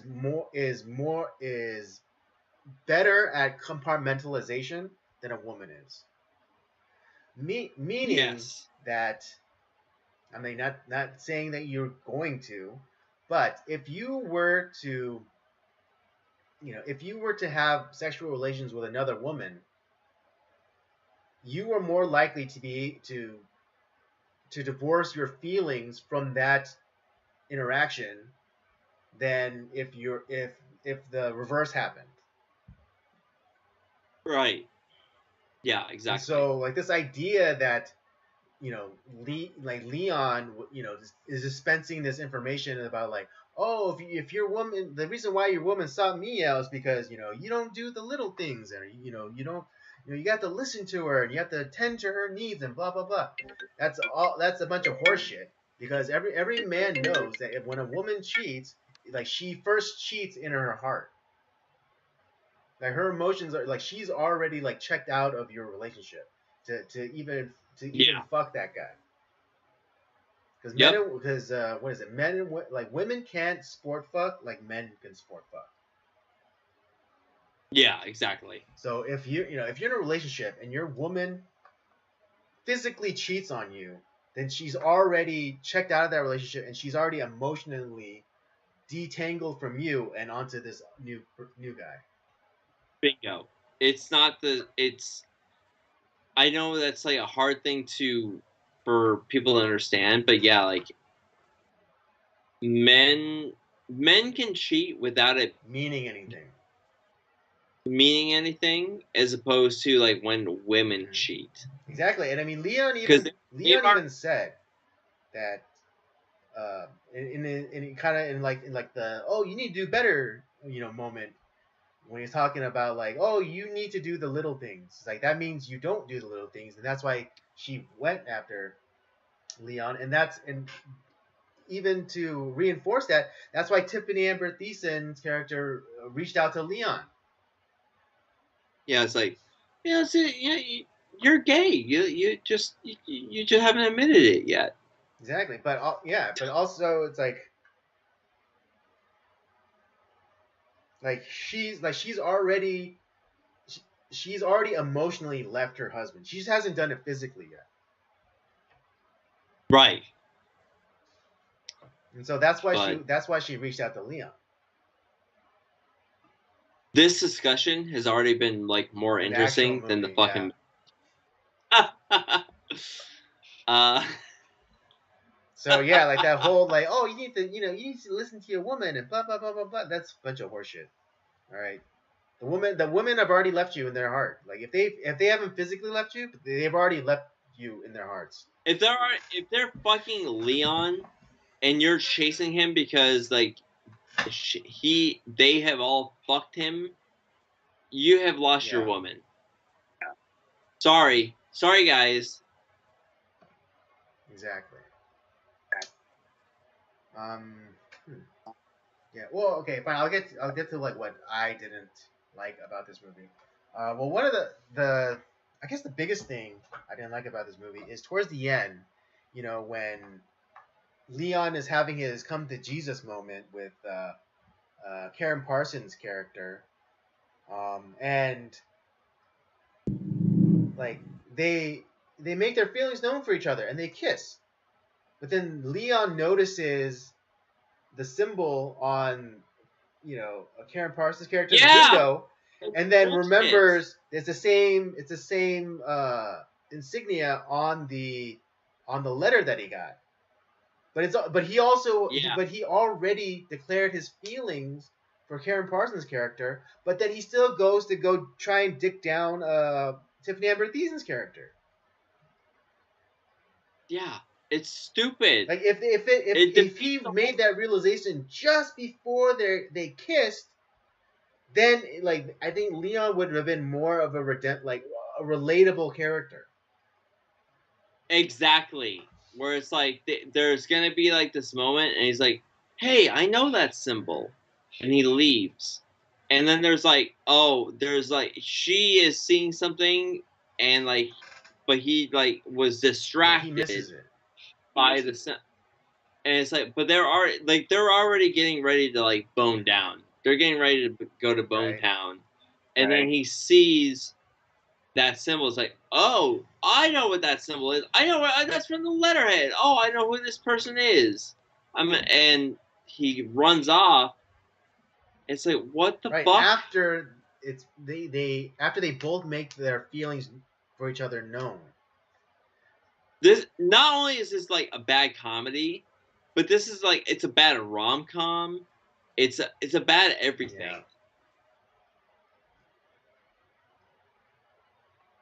Yeah, that pissed me off too. It was like, so, and I was like, because I looked at, to be honest, after like that moment, I looked at like what time was left. Like, we got another 40 minutes left in this film. What the fuck?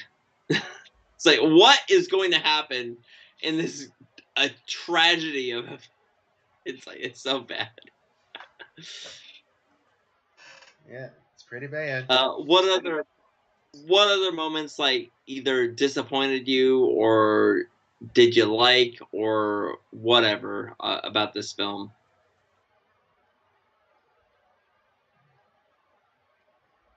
Yeah, I mean, I'm pretty disappointed in the ways that it was Billy D. Williams' character. You know, kind of being the narrator of this movie, and then Mm-hmm. like, I wish like if Billy D could have been more of like the father figure to like and Mm-hmm. also maybe because Billy D. Williams is like one of the smoothest mans in to ever live. All right, let's just be real about that. Okay, Oh Billy D yeah, is he's smoother than silk. Okay, y'all. he And is. so if he could have been like a mentor figure to Leon and kind of like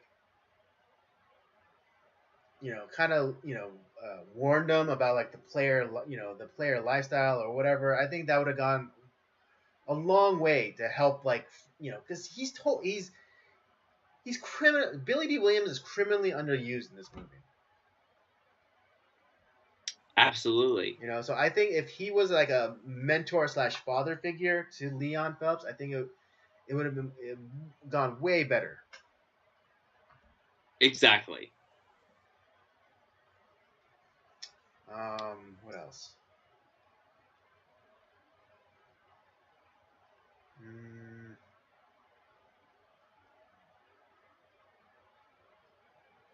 well, I think the musical number was a bad move for the like hate group essentially. Um, and I don't know. I wish there was a little bit more with the hate group. Yeah, not only was there a musical number, but it went on way too goddamn Right, because they long. went on to like different locations. First, they went after him at the radio station, and then over, they trekked on over to the dock where Leon's boathouse was. The Yeah, houseboat. houseboat was.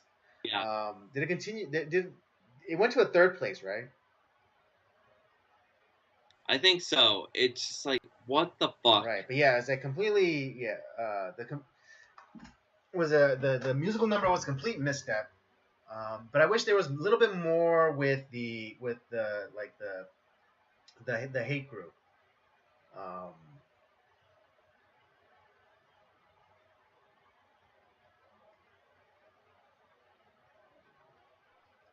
Yeah, because they went to like to the bar, to the radio station, to his houseboat. Yeah, it's fucking terrible. You have a main character who is essentially a quagmire in real life, and then you have this like incohesive story of characters who don't quite like match up to like what they're supposed to be. It's terrible all Yeah. around.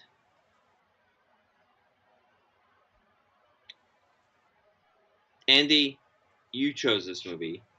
What the fuck would you rate this dog shit piece of crap? Oh, oh boy, oh boy. Don't hate me too much, alright? Because I never said that this was my favorite movie of all time or nothing. I just picked it because I know that that you'd hate it. God. Um,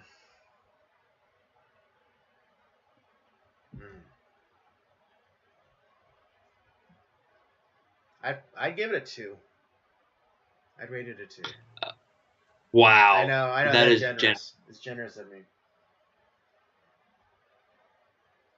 I honestly, Andy, this is a half star for me. Wow. I don't think I've ever rated anything as low as that. This is a half star. This is barely a fucking movie. It sucks donkey balls. Well, I mean, there are a few instances where I thought Leon was pretty funny. Like in the story of how, huh? That's where the half star comes in.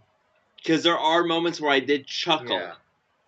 And again, yeah, like that's like maybe like one of the like a few of the redeeming factors. You know, like when like the origin story of how Leon and Julie met, and like she was in like her wedding gown, and he he lays that stupid pickup line on her. He's like, is your father a meat thief? So I feel because it looks like you have Yeah. two hams like shoved down your pants. And, Yeah. it was like the icebreaker to Like, that's the fucking line. That's a great pickup line. It's like, that's fucking funny. Yeah, so I there admit, are a few there are a few humorous redemptive moments for Leon. And so Oh, yeah. But other than that, there's just not enough for me to give it, like, even a full star. wow. Okay. It's a half star. Fuck this movie. I will never, ever, ever watch this in my life. If I wanted to be cruel, I would did Joyce watch this movie with you? She did not. If I was to be cruel, I would get her to love this movie and have her watch it or demand that you watch it with her over and over again. If I was cruel, but I'm not. Let's Right, just say I am not a sadist. there's never going to be a Criterion release of The Ladies Man. Let's just say that. Yeah, but again, I'm not a sadist, so I'm not gonna do that to you. Yeah. God, this movie's fucking awful. But like, it's not. I'm just gonna, spoiler alert. This is not the worst one of this month. There are worse ones. I am gonna give a 0 star for one of the movies that we're gonna be talking about this month.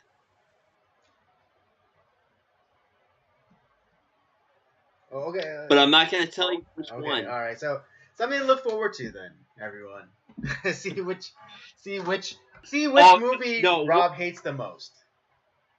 I will literally like when we get to that movie, I am gonna go on a rant of that's never been seen before.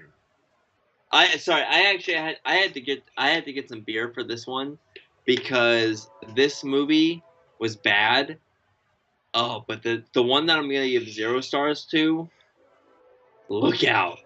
Oh my god! All right, something to look forward to. There you have it, folks. That's our review of The Ladies' Man from 2000. I give it a 2. Rob gives it a half. Watch it if you want, I guess.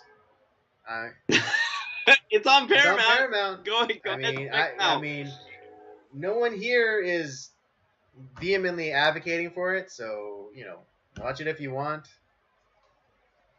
Watch it at your peril. You know, if you want a few cheap chuckles, sure. But yeah. If you have 0 brain cells in your head, go ahead and watch The Ladies' Man. All right, there you have it, folks. All right. That brings us to the end of our stream tonight. We had a good time. I had a good time. I think Rob somewhat had a good time. Tonight, anyways. I was here. You were here. I'll just You say were that. here. I was here. Everything up until the movie review was enjoyable for Rob. That is correct. If you like this stream, don't forget to check out the library of other content that we have. The Circle of Jerks main podcast, old episodes of Nocturnal Transmissions, of course, where you can check out other movie reviews, and Rob's gaming show, Up by Up Down. Don't forget to follow us on our various social media accounts, Twitter and Letterboxd at PodcastCOJ, and Instagram at Circle of Jerks Podcast. And with all that said, we thank you for joining us tonight. Come back next week, and unfortunately for Rob, we'll do it all over again. Have a good one.